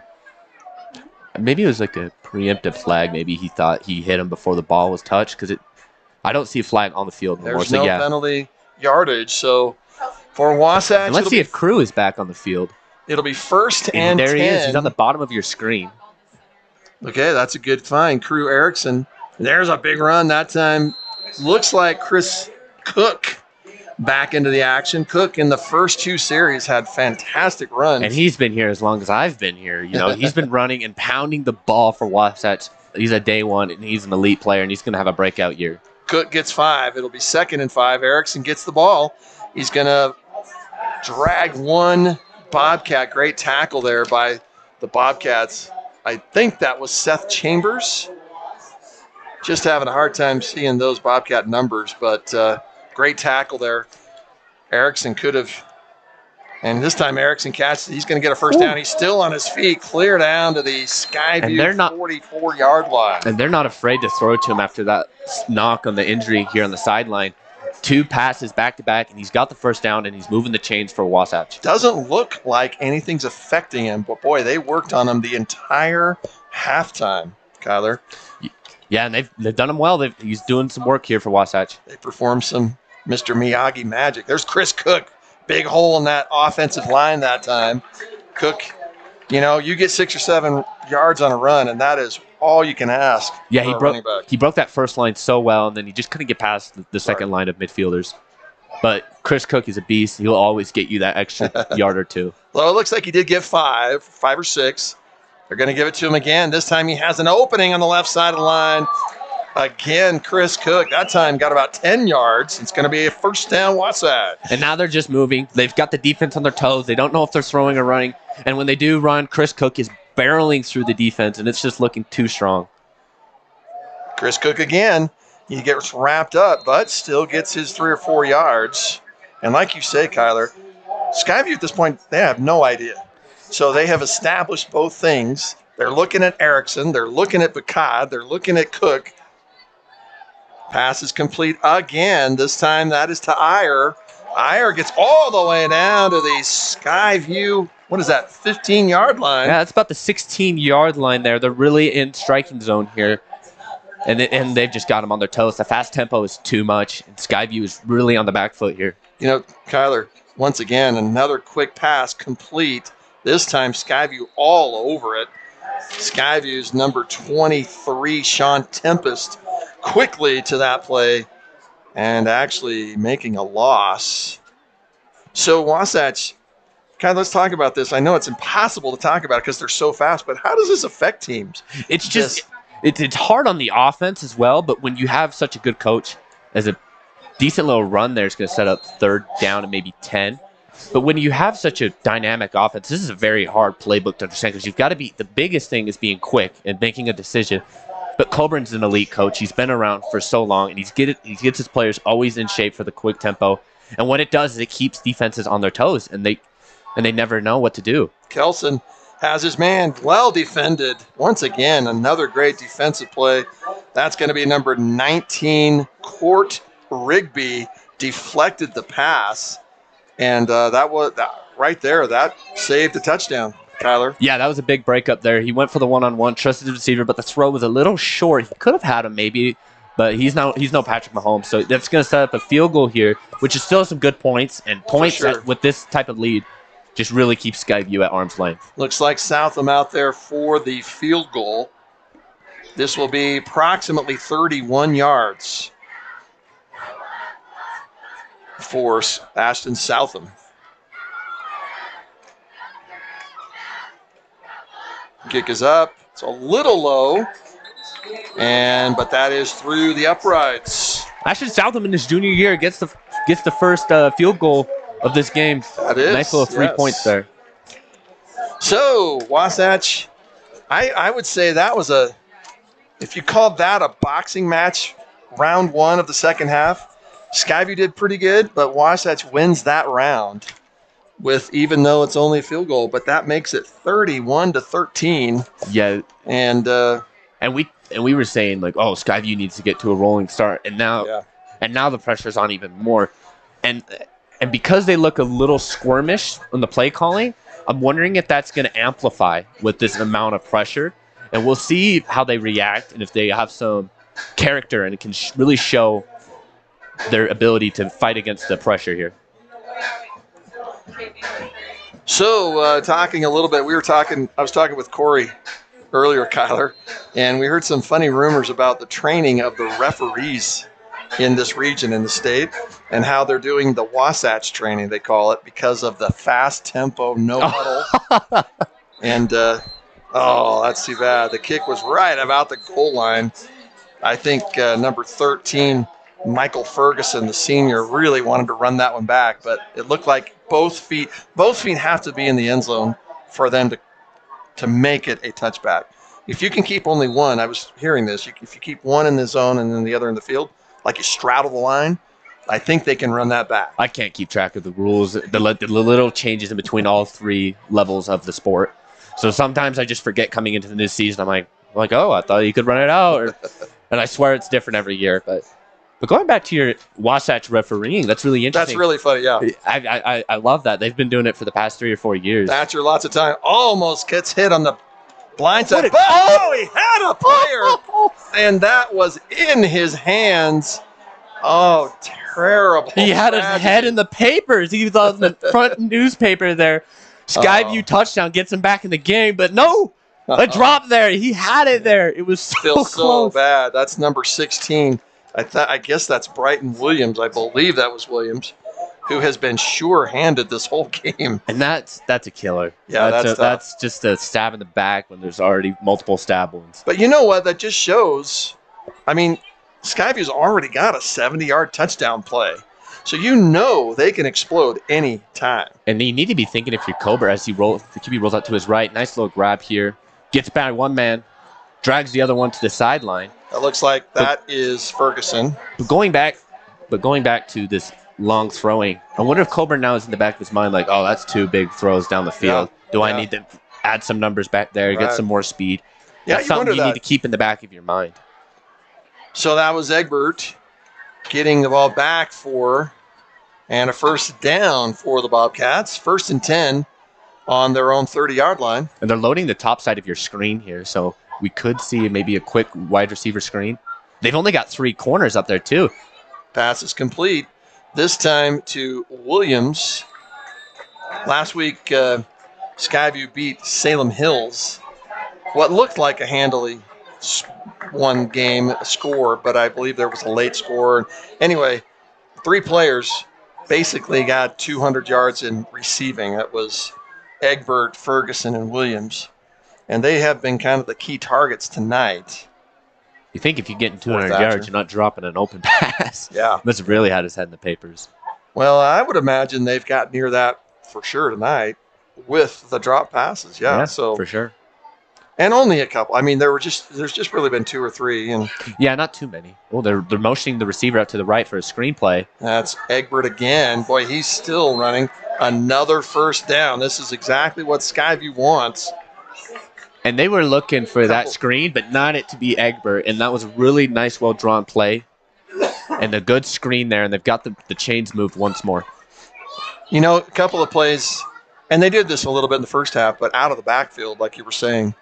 And that's always a tough thing to defend. You got to have because he's already got that momentum, and Right. he's coming at you full speed, and that's just so tough to defend. Thatcher back, lots of time again. Oh, he has a little pressure. He dodges it, but this time he is going to be pulled down. I believe that's only the second sack of the night. Again, I don't know, like you were saying, with a three-man rush, I don't know if you're expecting lots of sacks. And that's a complete change. They used to blitz all the time last year, so I'm wondering if he's just trying to throw teams off, or if it's his personnel maybe. Maybe he doesn't have so big man, maybe not so fast to get to the QB. But that time, it was an empty backfield for the QB, and I don't think they were ready for 4 people to come rushing through. Maybe they were expecting it to be light pressure. Right. And they got caught off guard, and the QB did his best, but there's too many people coming down on him. Second and about 15 for Skyview. This has never bothered them before. The pass is up. It is incomplete. Just a little above the intended receiver, which I'm trying to see the number on that. Number 9. So that'll be number 9, Ramsey Vickers. The Bobcats. He sold his move really well, got separation, and there was good protection as well in the pocket compared to the last play. And then he just had it on his fingertips, just barely. That's hard for those receivers, those balls that are up above, because you know you're about to get hit, right? Yeah. And your rib cage is completely exposed. But that's what separates the elite and the good players. Yep. So it'll be 3rd down and 15. The Bobcats desperately needing a big play here.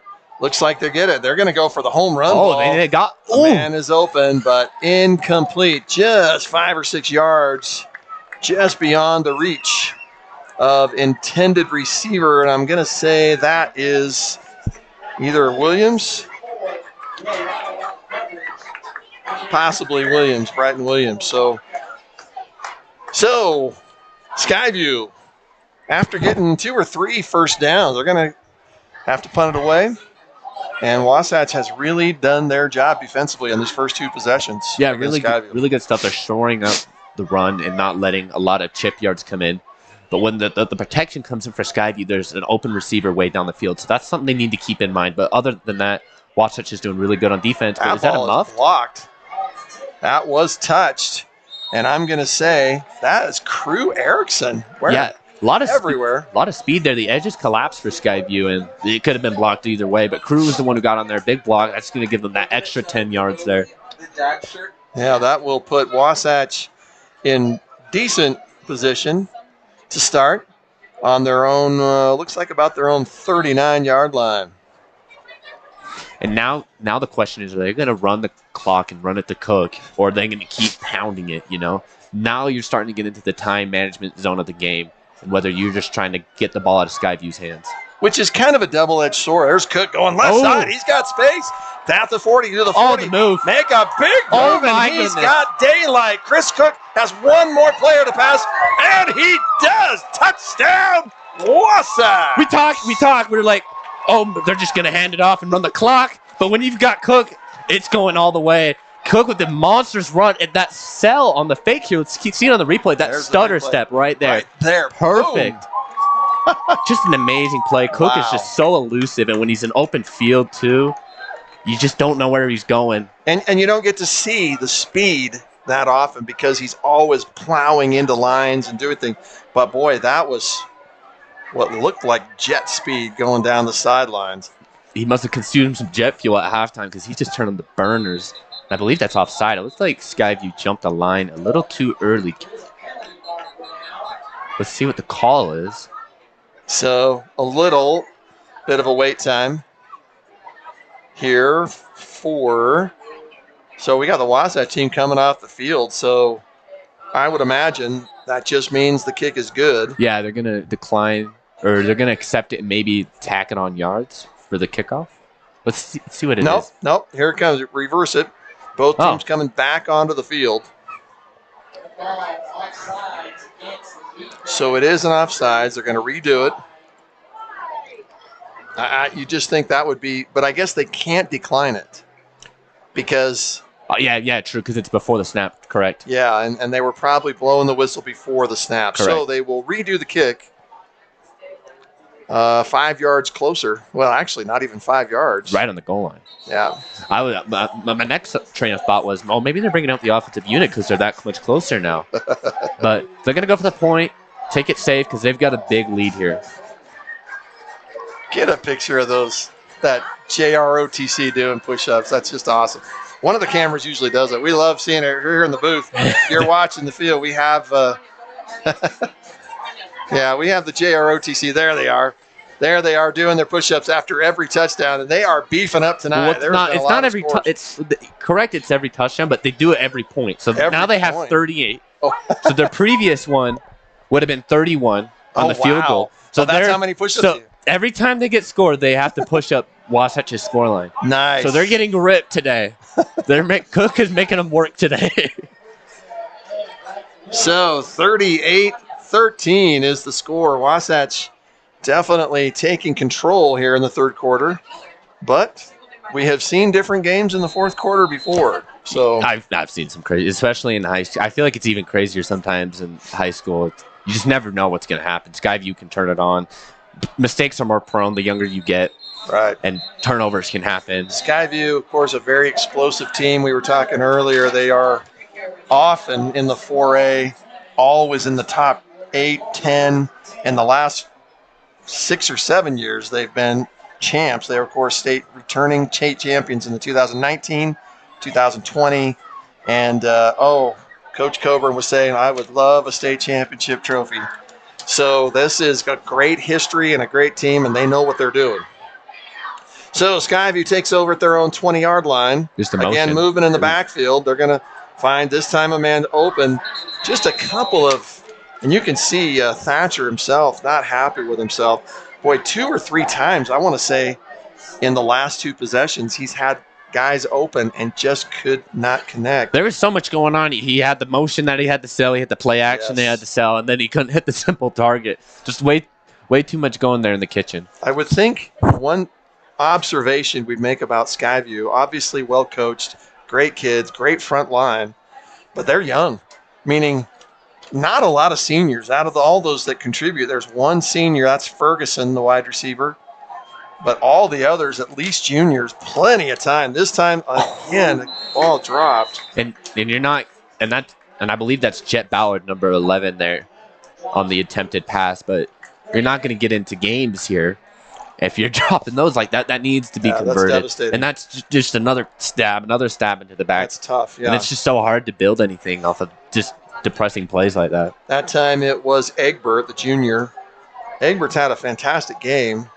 And he is, okay, so that pass there. I thought you were talking about the Wasatch kid because it looked like it was 11 that actually I got on him. you. So it'll be 3rd down and 10. This is going to be trips. Desperately needing a first down here. There is a flag. Ball is popped up, and that is intercepted. And I did not see the number. That's Colton Bassett on the interception. Just a tip ball in here, but you said there was a flag. There is a flag. So let's see what the call is. What that is. Here's a replay on that. So the tip ball goes to Colton Bassett there. Just good awareness there to get that. The tip drill, right? That is looks like it is against Skyview. They will decline the penalty, and Wasatch will take over on the Skyview 31-yard line. And that results from another drop. You just got to set your receivers down, your QBs down, and just let them know the game's not over. If there's time on the clock, you got to keep playing. So just kind of cool down, and let's get back into it and take it play by play because they seem to be a little overwhelmed with the pressure. Skyview with their backs against the wall at the moment, having to allow Wasatch with tremendous field advantage here. That time, that is not Cook that time. That is a different running back. Number 20 there for Wasatch. That's Max Madsen, the senior. Max Madsen getting a run. That is a great run for the senior. Gained what looks like to be about 6 yards. So is that now the approach by Coburn? Is he going to rotate some players? Does he believe the game is more secure? There's Maxon again. Mac going to push all the way across for a first down. And he fought for all 10 of those yards on those 2 plays there. Impressive running there from Max Madsen. Opportunity taken, he says to Coach Coburn. I believe. I don't know if I've seen him in the game earlier, but maybe he has. And they give it to him one more time, and he gets 5 more yards. Just doing some solid running, putting some groundwork in. And the biggest factor that's happening is the clock is running. And Skyview, I believe, know this, and it just puts that. Yep. So that's just early clock management. So Skyview still believes they're in the game. If they're taking that timeout, then they're really trying to just make sure they stay in the game. And so it's gonna get really tough. They need to put their heads down and grind it out if they want to get back in. You know, I've done coaching in sports a lot of years, and I love what I just saw there. You know, Max Madsen, we haven't seen him much. I mean, I haven't called his name. Maybe he's been in on defense. I'm not sure. But he just had 3 fantastic runs, a first down. Now there's 5 more for another first down. And Skyview calls a timeout. What I loved is I saw him running off here, coming over to the sideline to meet with the team. And about half the guys in that huddle right there slapping him on the helmet. Especially for the seniors. Love. I love You got to give love to your seniors when they're performing, especially when they don't get as many opportunities as a Chris Cook, for example, because he's doing good stuff, and Yes, he's really showing his worth. Cook and Madsen, both seniors. So here we go. Matt Kelson back in the background. Sorry, in the backfield. That's going to be Madsen again, getting another 4 or 5 yards. And wow, Max Madsen coming in and making the difference. It'll be 3rd and 1. So we got, and there it is again. Got the first down. He's got to fight for it. Yeah, he's got it. Max Madsen has run the ball 5 straight plays. This drive is the Max Madsen drive. He's really trying to get another 6 points for Wasatch here, and he's just continuously drilling it. And I think they're going to load him up again. Give it to him again. There Max Madsen, this time he's met at the line. He's barreling. Still going. Looks like he might have gotten a yard. They want it to him, and I know he wants it too. He wants to prove his value here. Let's see if they will go 3 times in a row to Max. Well, I mean, they will. He does. Touchdown, Wasatch, Max Madsen. Max Madsen breaks into the end zone and gets his first touchdown of this game. What a drive here. Just barreling, just showing how tough he is and just getting it all done. Really that's amazing to see. Love to see that. So happy for the senior. Wow. And it just, the value, and you will know from coaching any coaching sport, when you're a senior and you can contribute, it's just more amplified. You know, it's like it's almost like you feel like it might be your last moment. I mean, so early in the season, you know, as a senior, you're always thinking this could be the last time you do something effective. So especially for someone like Max Madsen. So just awesome to see that there. A good punch in there from him. Wow, the the hold by the place kicker, I believe that's number 14, Colton Bassett. Boy, the snap went over to his right. He had to grab it quickly, spin it around, get it on the ground, and still got the kick. Well, Bassett just got the interception, so good job for him to help get that extra point there. There's our JROTC. Now they've got 45. 45. They're going to be ripped. Let's see if any of them chicken out and they can't finish them. I've never seen one fail. Oh, well, we've got some strugglers. And you're talking about boys and girls in that crowd. It's impressive. So, I couldn't do that. Absolutely. Yeah, they're now approaching well over 200 push-ups. The far end's going really strong here. On the night. Some of them are done. Well, that's a lot of push-ups. Good for them. That's amazing. I love that. Love that from JROTC. That's so cool. So here's the story. If you just joined us, first off, thanks for joining us on Sting TV. You can see on the scoreboard 45-13. But coming into the second half, it was not what you would think. It'd be a game out of control. It was close. But, boy, Wasatch has done it. Boy, here's a return. Oh, and as we talk about it, a good return here. And we're talking about momentum not being there. If they're going to get it from anywhere, it's going to be from that. Let's see if they can build on that kick return. Pretty sure that was Ferguson. All night had been just hoping for a run back. And there was his first chance, and he ran it back from the goal line, clear up to the 42-yard line. So give him 42 all-purpose yards. Yeah, big return there. That was a really good return from him. I would think that's going to... Let's hope we get some momentum here and get a game out of Skyview. Skyview in the backfield, and they are not going to go away. There's the ball handed off to Egbert. Egbert has also himself lots of all-purpose yards. So they're going to give him forward. He's got about 8 or 7 there. But that's just building in They momentum. gave it clear. Oh, up to, 9. Yeah, they gave him 9 yards. So. Big yards. They're still keeping that momentum, keeping it hot. Maybe just simplify the plays here because it seems to be a little bit too much. Simplify it. Let their players get in this groove and then maybe go for a couple more complicated plays here. Right. 2nd down and 1. Here's the snap. It's going to be another handoff to Egbert. He's going to get it. And he's got some players to fight through. Once again, a standoff. Egbert's going to get the first down. And this is exactly what Skyview wants. They want to not think in any way they think they're out of this game. And as we mentioned, we've seen crazy fourth quarters before. So And it's come from Wasatch slips, too. I've seen some Wasatch slips. Exactly. You never know what can happen, an injury here. So Skyview, 1st and 10 in Wasatch territory in the 44-yard line. Keeping things tight. Maybe 2:30 running left, the ball again. yes, and this looks like Thatcher's back, Loading has it. some time. He got loaded, plowed after the throw. No flag or anything. Thatcher got up quickly, and the pass is incomplete. There was never going to be any pass interference there because it was way too overthrown, but a little too much power on that throw there. But nice little play action. You got your running game established. Now they're trying to get their passing in as well. Intended receiver was Ferguson again. So we have 2nd and 10. Biggest opportunity here in the second half for Skyview. We could see into Wasatch territory. We could see a screen here in the bottom. That would be a nice little simple play to get some chip yards, make it 3rd and manageable. Thatcher There's the screen. fakes the handoff to Egbert. Incomplete pass. That time intended receiver Kaysen Spackman. And the pass just to the side. So it'll be 3rd and 10.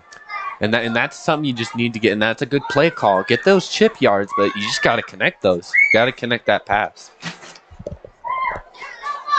We got Corey Lang back here in the booth.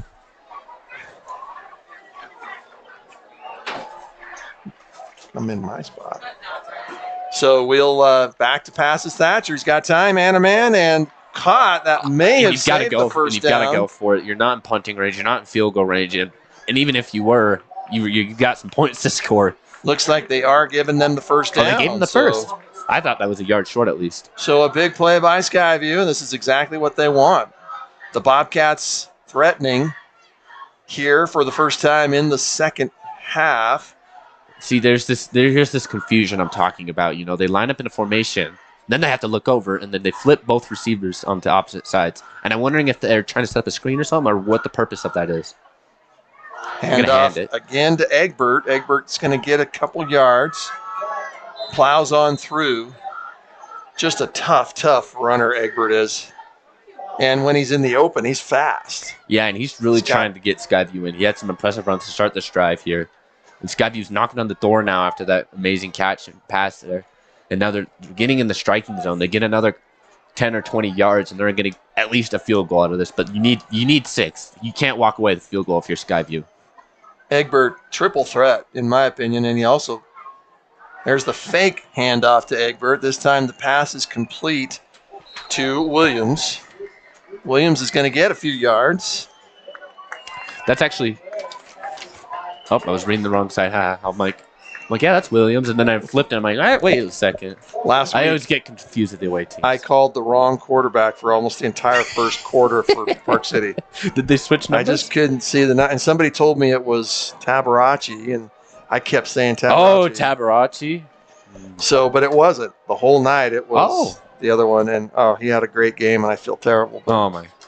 Well, so it'll be 3rd and 2. This time, Egbert again. He's going to get the first down. Oh, off the ball maybe here. No, they're going to call that in the play. There was a aggressive block there towards the end of the play. But good thing for our viewers helping us out there. We always appreciate you guys. Yes.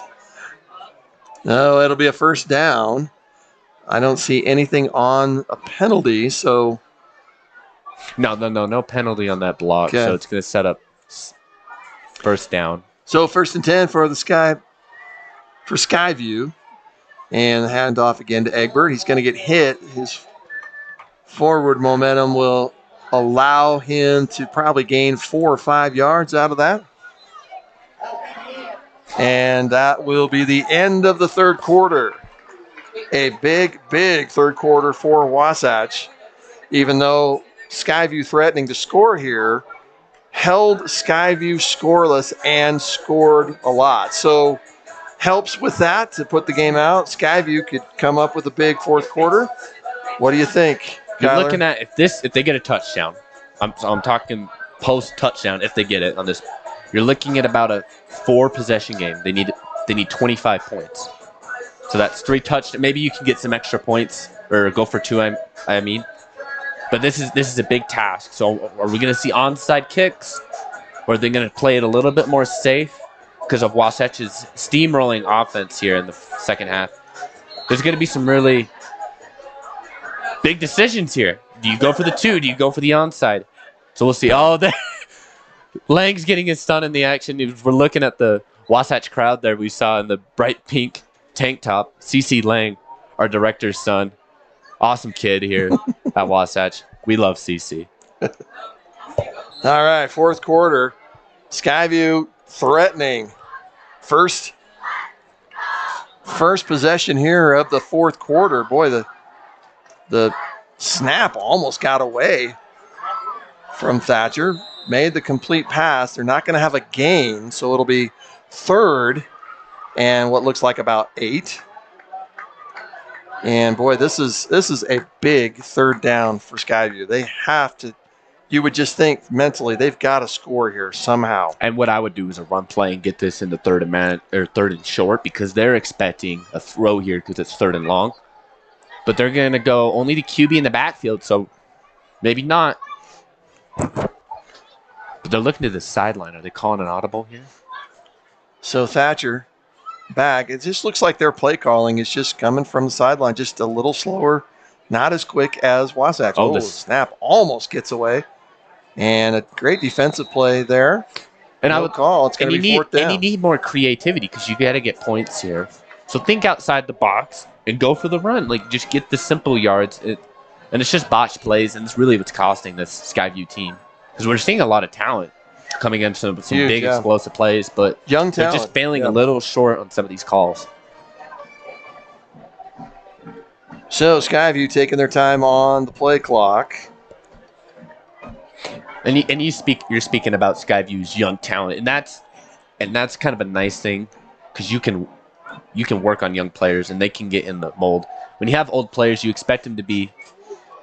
Wow, they called that a reception. Fantastic catch. I'm going to agree with the call there, too. I believe he got that. It was close. It was very close, but and not a touchdown. Beautifully done by Brighton Williams. And looked like it was down at his feet, and he just did the little curl under. There's a quarterback sneak, and that's going to be a touchdown for Skyview. Absolutely needed for Skyview. Skyview's trying to get back in. They're working hard, and they've got a lot more work to do, but that's the step in the right direction. Good little sneak there and a good throw there on those last 2 plays. Good plays from Skyview there. And it looks like they're going to go for the kick. So they're going to opt for 1 point. And now I'm interested to see, will they go for the onside on the flip side? Yeah, at this point, they have to start thinking of those type of things. Kick is up and good. I don't know if we have a replay on that catch that was made by Brighton Williams, and that's okay. But that was, on close. A big drive, that was the biggest play of the drive to put them right there on the goal line. So yeah, that elapsed from the third quarter, and then it carried into the fourth in the red zone. And then it was just a big fourth down play to get them back into this game. Now we're looking at 25 points. And what is Wasatch going to do? Do they want to just ramp up their points, or do they want to roll that time down? I believe Coburn's going to go for the time here. He's going to start trickling this clock down. You think about that, but boy, he runs a offense that is no huddle, quick go. So and sometimes you can just keep the game plan. You don't need to change it just based on the score line and the time clock. Oh, there's a nice shot of our players and the coaching staff. Love that angle. Got a big crew today here at Sting TV. Yes, we are so happy to have the crew. We welcome all the students here this week. School started on Wednesday, and we congratulate all the administrators And teachers did a fantastic job. It is always a chore to start off. That looks like this is going to be returnable, that kickoff. And that's Chris Cook just taking a knee. And none of those kickoffs, he's having to step back and grab it so he doesn't get that forward running momentum. And that's why he's kind of stopping short there at the 15. But more yards for them to just slowly burn down the clock starting at the 15 here. And let's see the game plan, see if it's changed up by Coburn. It does look like Chris Cook is not going to be on the field. So they might be just making sure. I'll tell you what, we also have a new quarterback. We've got number, so is that 40? Cannot see the numbers at the moment. Matt Kelson is, oh no, he's on there. He's still on the field. We still have the original QB, the sophomore. But the question is who is the running, I believe that's number 40, Calder Osborne, the junior. Quick pass, this time caught by Bryson Lloyd. Lloyd still on his feet, all the way down to the Wasatch 20. Looks like they're going to give him about to the 26. And that's a first down. So they're keeping Matt Kelson, the sophomore, and then they're changing a lot of their other players on the field here, spreading the love, giving some other players the minutes. Well, and all of them very capable. I think you've had a mix of players. And it was shown on that last scoring drive from them. The only one I guess I can really see is Crew Erickson not on the field. Skylar Dagley down at the little lower bottom part of your screen. So here we go, 1st and 10. Ball is given to, this time it's given to, I don't think that's even, I believe that's Calder Madsen. Osborne, number 40. So they're really changing the running back core. They've got 3 running backs they're wanting to use. Calder Osborne, a junior. I believe that is number 40. I could be mistaken. That could be a 6. I'm going to try and get a camera angle. No, I think you're right. I think it was 40. Wait, it says he's a running back, and he's looking like a he's doing some good runs there.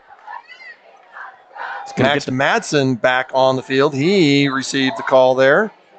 Ran. So right now, Wasatch not getting the yards they want. It's going to be 3rd and looks like about 8. Skyview's responding well. We're talking about Wasatch's rotation, but we haven't noticed that Skyview is holding them, just keeping this low. I mean, the clock is running, but you cannot allow. This is a crucial down here. And they are definitely taking a little more time. So it's not the hurry-up offense. Oh, that should be a offsides, but it looks like it was not by the lineman. It looks like it was by, oh, that was crazy. I thought that was definite movement. So here we go. Ball is given to Madsen again. Madsen plows through. He's got a first down. Wow. Again. I don't know. Is that impressive from Madsen, or is that just a collapse from Skyview? That's 9 yards that you gave up on the ground there, and that's a crucial down there. All compliment, I think, to Madsen. Madsen's done a great job of coming in. And fail or not from Skyview, that is an impressive run there and a crucial run. People might overlook that, but that really keeps Skyview just that much farther away from trying to get back in. Matt Kelson running to the sideline this time to talk with Coach. And they can take the time. There's no more hurry up, so he is changing his plan a little bit. So it is 1st and 10 on their own 42-yard line. That's Madsen again. This time he's met at the line of scrimmage by 4 Bobcats.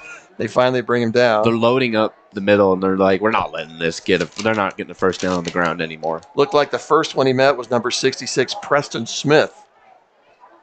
And guess what? A sophomore for the Bobcats. So, and I'm always impressed by young teams, and they always get better as the season goes on. So look for Skyview to improve. Young players always improve. They learn better. Well, the way they looked last week, pounding Salem Hills. Especially if you see it at some point in this season. That means they can replicate it and work on it. Wasatch most definitely running time off the clock. Interesting formation here. They might go for a screen. Nope, again to Madsen. Madsen has the carry. Met at the line of scrimmage. I think no gain. Maybe a yard, but not enough to make this really a threat on the ground for a first down. So that will make it 3rd down and maybe 7. It says 6 yards on our end. Okay. But let's see. Do they keep feeding it? And this is the dilemma. Do you run the clock and get the guaranteed seconds off, or do you gamble for the first down? And it's always a coin flip, I swear. It's just, you never know. expect a rush here by the Bobcats. And Doesn't look like they're showing. They're loading their blitz, secondary but- back. So here we go. Kelson gets the ball, keeps it Ooh, good to option. the right. He's going to have to slide down. There were 4 Bobcats And waiting to nail him. A sophomore making that read is impressive because 13 is the player he has to watch on the side, and he sees that he's hunting for the running back. So he takes that ball away and just takes it. I mean, it's not a first down, but that just shows the level of Matt Kelson and his IQ. And that's just great awareness. And that's just something you don't always see watching from the naked eye. So Wasatch will go ahead and punt. They're going to try to make sure Skyview gets deep, but they did a great job of running off about 3.5, 4 minutes of possession, clear from 10 minutes, clear down to the 6:18 left, and that is exactly what they wanted. So, yeah, they roll it down all the way to the last second, hit the timeout, and now Skyview has to really start.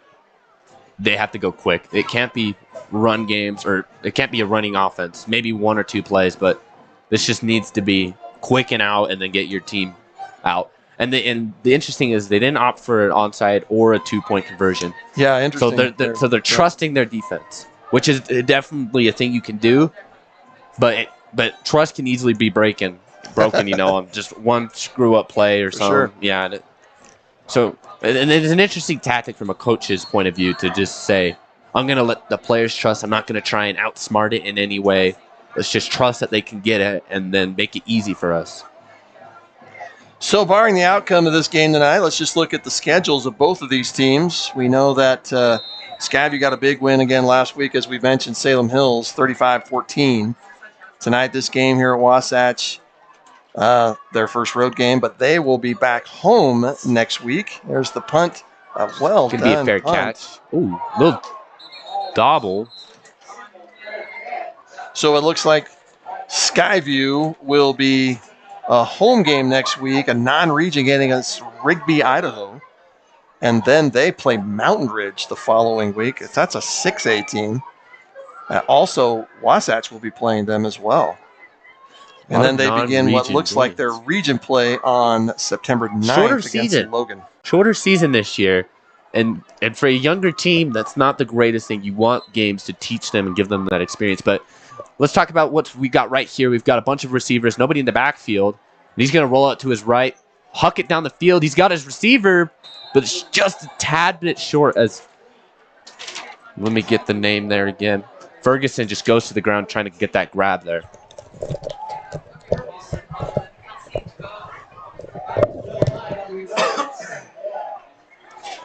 That's going to make 2nd and 10. And Martindale's quitting on me, but that's all right. We get Lang here. Let's get his headset on, and we'll introduce him here for the little bit end of the game as we have a 2nd and 10. Lang, how you doing? Did you miss the third quarter?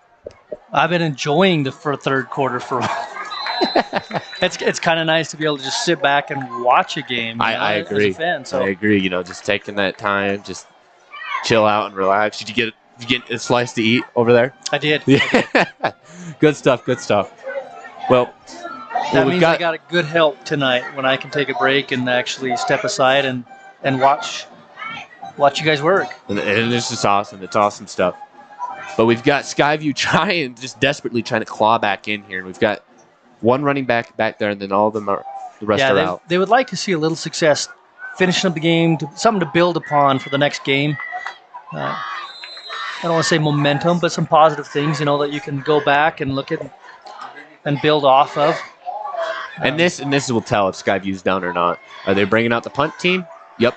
So Skyview's just like, we're out of this game. So they're bringing in the punt team, and that's pretty much it. We're gonna be looking at a 1-1 for both teams, barring some miracle.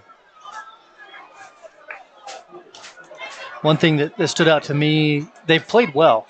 They've had opportunities, but just a lot of dropped balls, open receivers. I think they had success attacking the deep ball. For whatever reason, I think the quarterback has just been off. And that's not just the second half, the whole game. He's just been a little off the mark. I brought that into attention coming into the half. It was a lot of like looking back there like, what are we doing? You know, like heads turning, players switching roles as they're trying to line up on the scrimmage. Not a fluent no-huddle offense like Wasatch has. And it's a younger team. And the younger team's going to struggle more with these complicated, quick-tempo offenses. And I think it's on show tonight. But you look back to their last game where they dominated, you know, and they got a nice win out of it.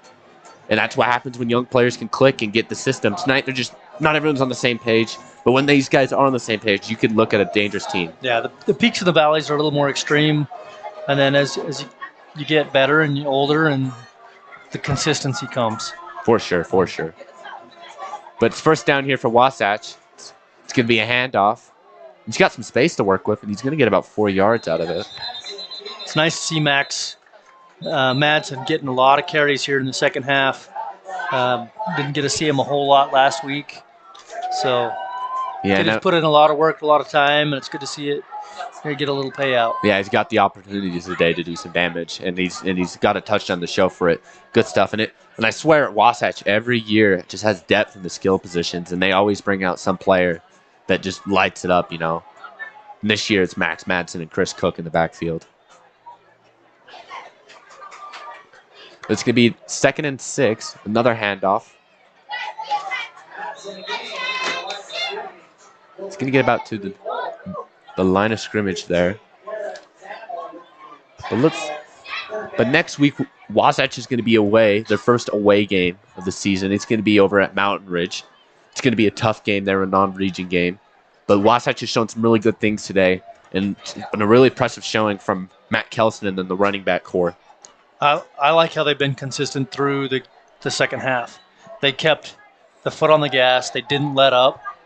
Mountain Ridge last year came into Wasatch. Wasatch had a big lead on them, and they came back in the fourth. And that was what we referenced earlier. And so this is really good to see from Wasatch. You keep your foot on the pedal. Oh, amazing option play here.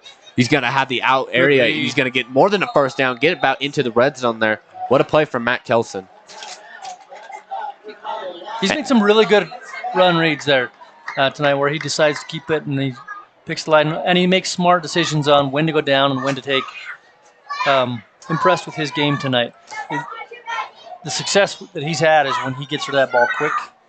And they know. It's like everybody's starting to get in sync now. And I think that'll get better and better as the season progresses. And the QB situation's been so interesting here at Wasatch.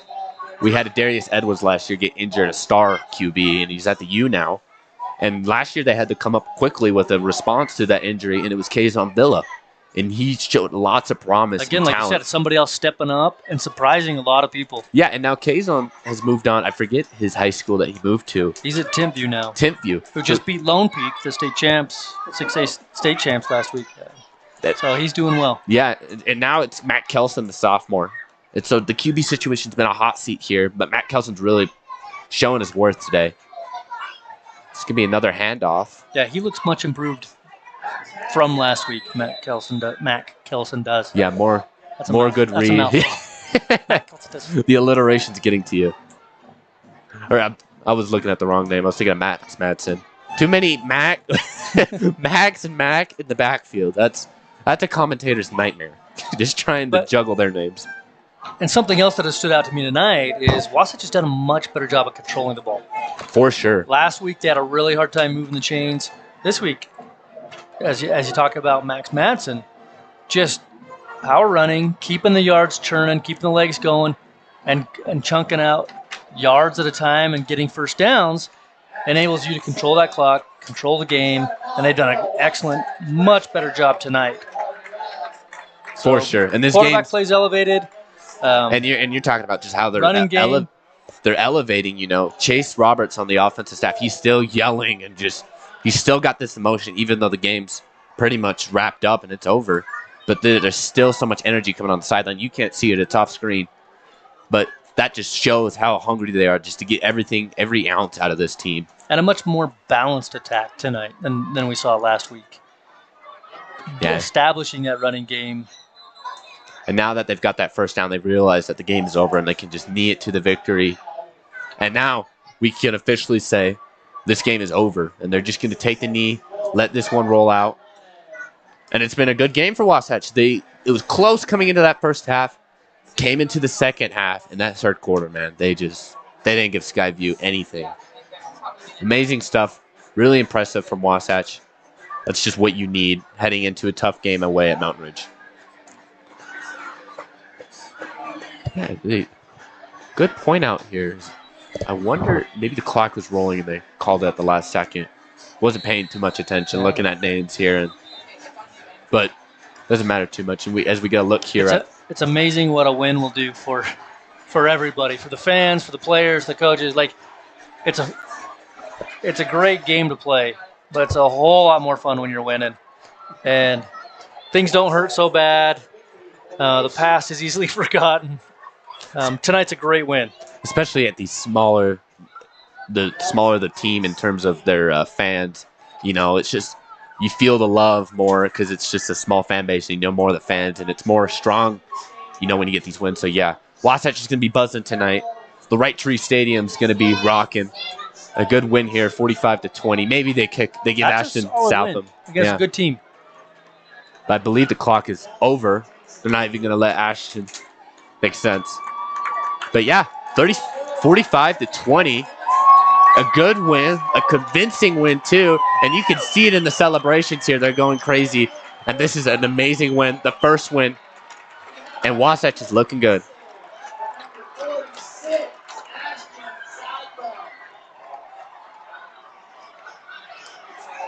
A very, very solid win against a good team who coming off of a nice victory last week. They did travel. It's a little bit of a bus ride down, but I hope we can continue this matchup. You know, Skyview and some of maybe the other Cache Valley schools up there. There's some good ball played, football, basketball, and everything up there. So it's good to venture out, see some new teams, new competition. A lot of rising teams up in here and good competition. And that first half was especially on display. You know, it got out of hand in the third quarter, but Skyview with a lot of potential, and we saw it in their previous game. But this moves both teams to 1-1. And if you haven't heard already, Wasatch's next game is against Mountain Ridge. And that's going to be away, and I believe... Yeah, the next 2 weeks are away on the road. And then Skyview has Rigby, Idaho in their next game, and that will be at home for them. So some matchups coming up. Skyview needs to bounce back against Rigby. And let's talk about some impressive things we saw from both teams. Did you want to hit first? Well, I'll go first, because you've been lazying it off just sitting here, so I'll give you some time to think. Yeah, but Wasatch's defense, the secondary's got a lot of interceptions, put some pressure on. I love the defense today. We saw a pick six earlier. Good stuff from Wasatch's defense. And looking electric and just shutting down Skyview, especially in that third quarter. Yeah, almost pitched a shutout that second half there. For sure. Tighten up the clamps. And that was a key thing that I wanted to see coming out in the second half, is how they make adjustments, how they responded. Do they keep going on it, or do they let them try to make a run and get back into it? And they did everything that they were supposed to do. And another point with switch sides for Wasatch is the running back depth, you know. Touchdowns from both running backs. Well, and being able to establish a run game. And that's something as well we talked about. They got 2 runs going, then they went to crew, and it was just, man, the receiving game and the running back and the fast tempo, it's just impossible. You know, when you have Coburn coaching an electrifying offense and they're rolling, it's like, what can you do? And there they are, they're huddled up there, they're giving their post-match talk, and this is just a great win for them. And the first win is always just a huge momentum boost. Well, we'd like to thank you for joining us tonight. We would like to thank our loan sponsor for this season so far, Labrum. Of course, so supportive of all Wasatch, anything Wasatch. Oh, yeah, they're huge in Wasatch activities. They've stepped up the last 2 years, and this year already stepped up to help back Sting TV and help us bring this broadcast to you. We are looking for sponsors. We'd be happy to mention your name, your business, with these broadcasts. All of it goes to the proceeds of getting us gear and just bettering our equipment and bringing you these games. So we want to thank them. Labrum's been a great. Danny Labrum and his family are so great for the Valley and for this school district, and we want to thank them. Yeah, so check out Labrum and get your business in here. Get in contact with Wasatch. We would love to promote your business. But that's going to do it. We have Martindale back here hanging out. And then this is me and Lang signing off. We'll see you next week for Mountain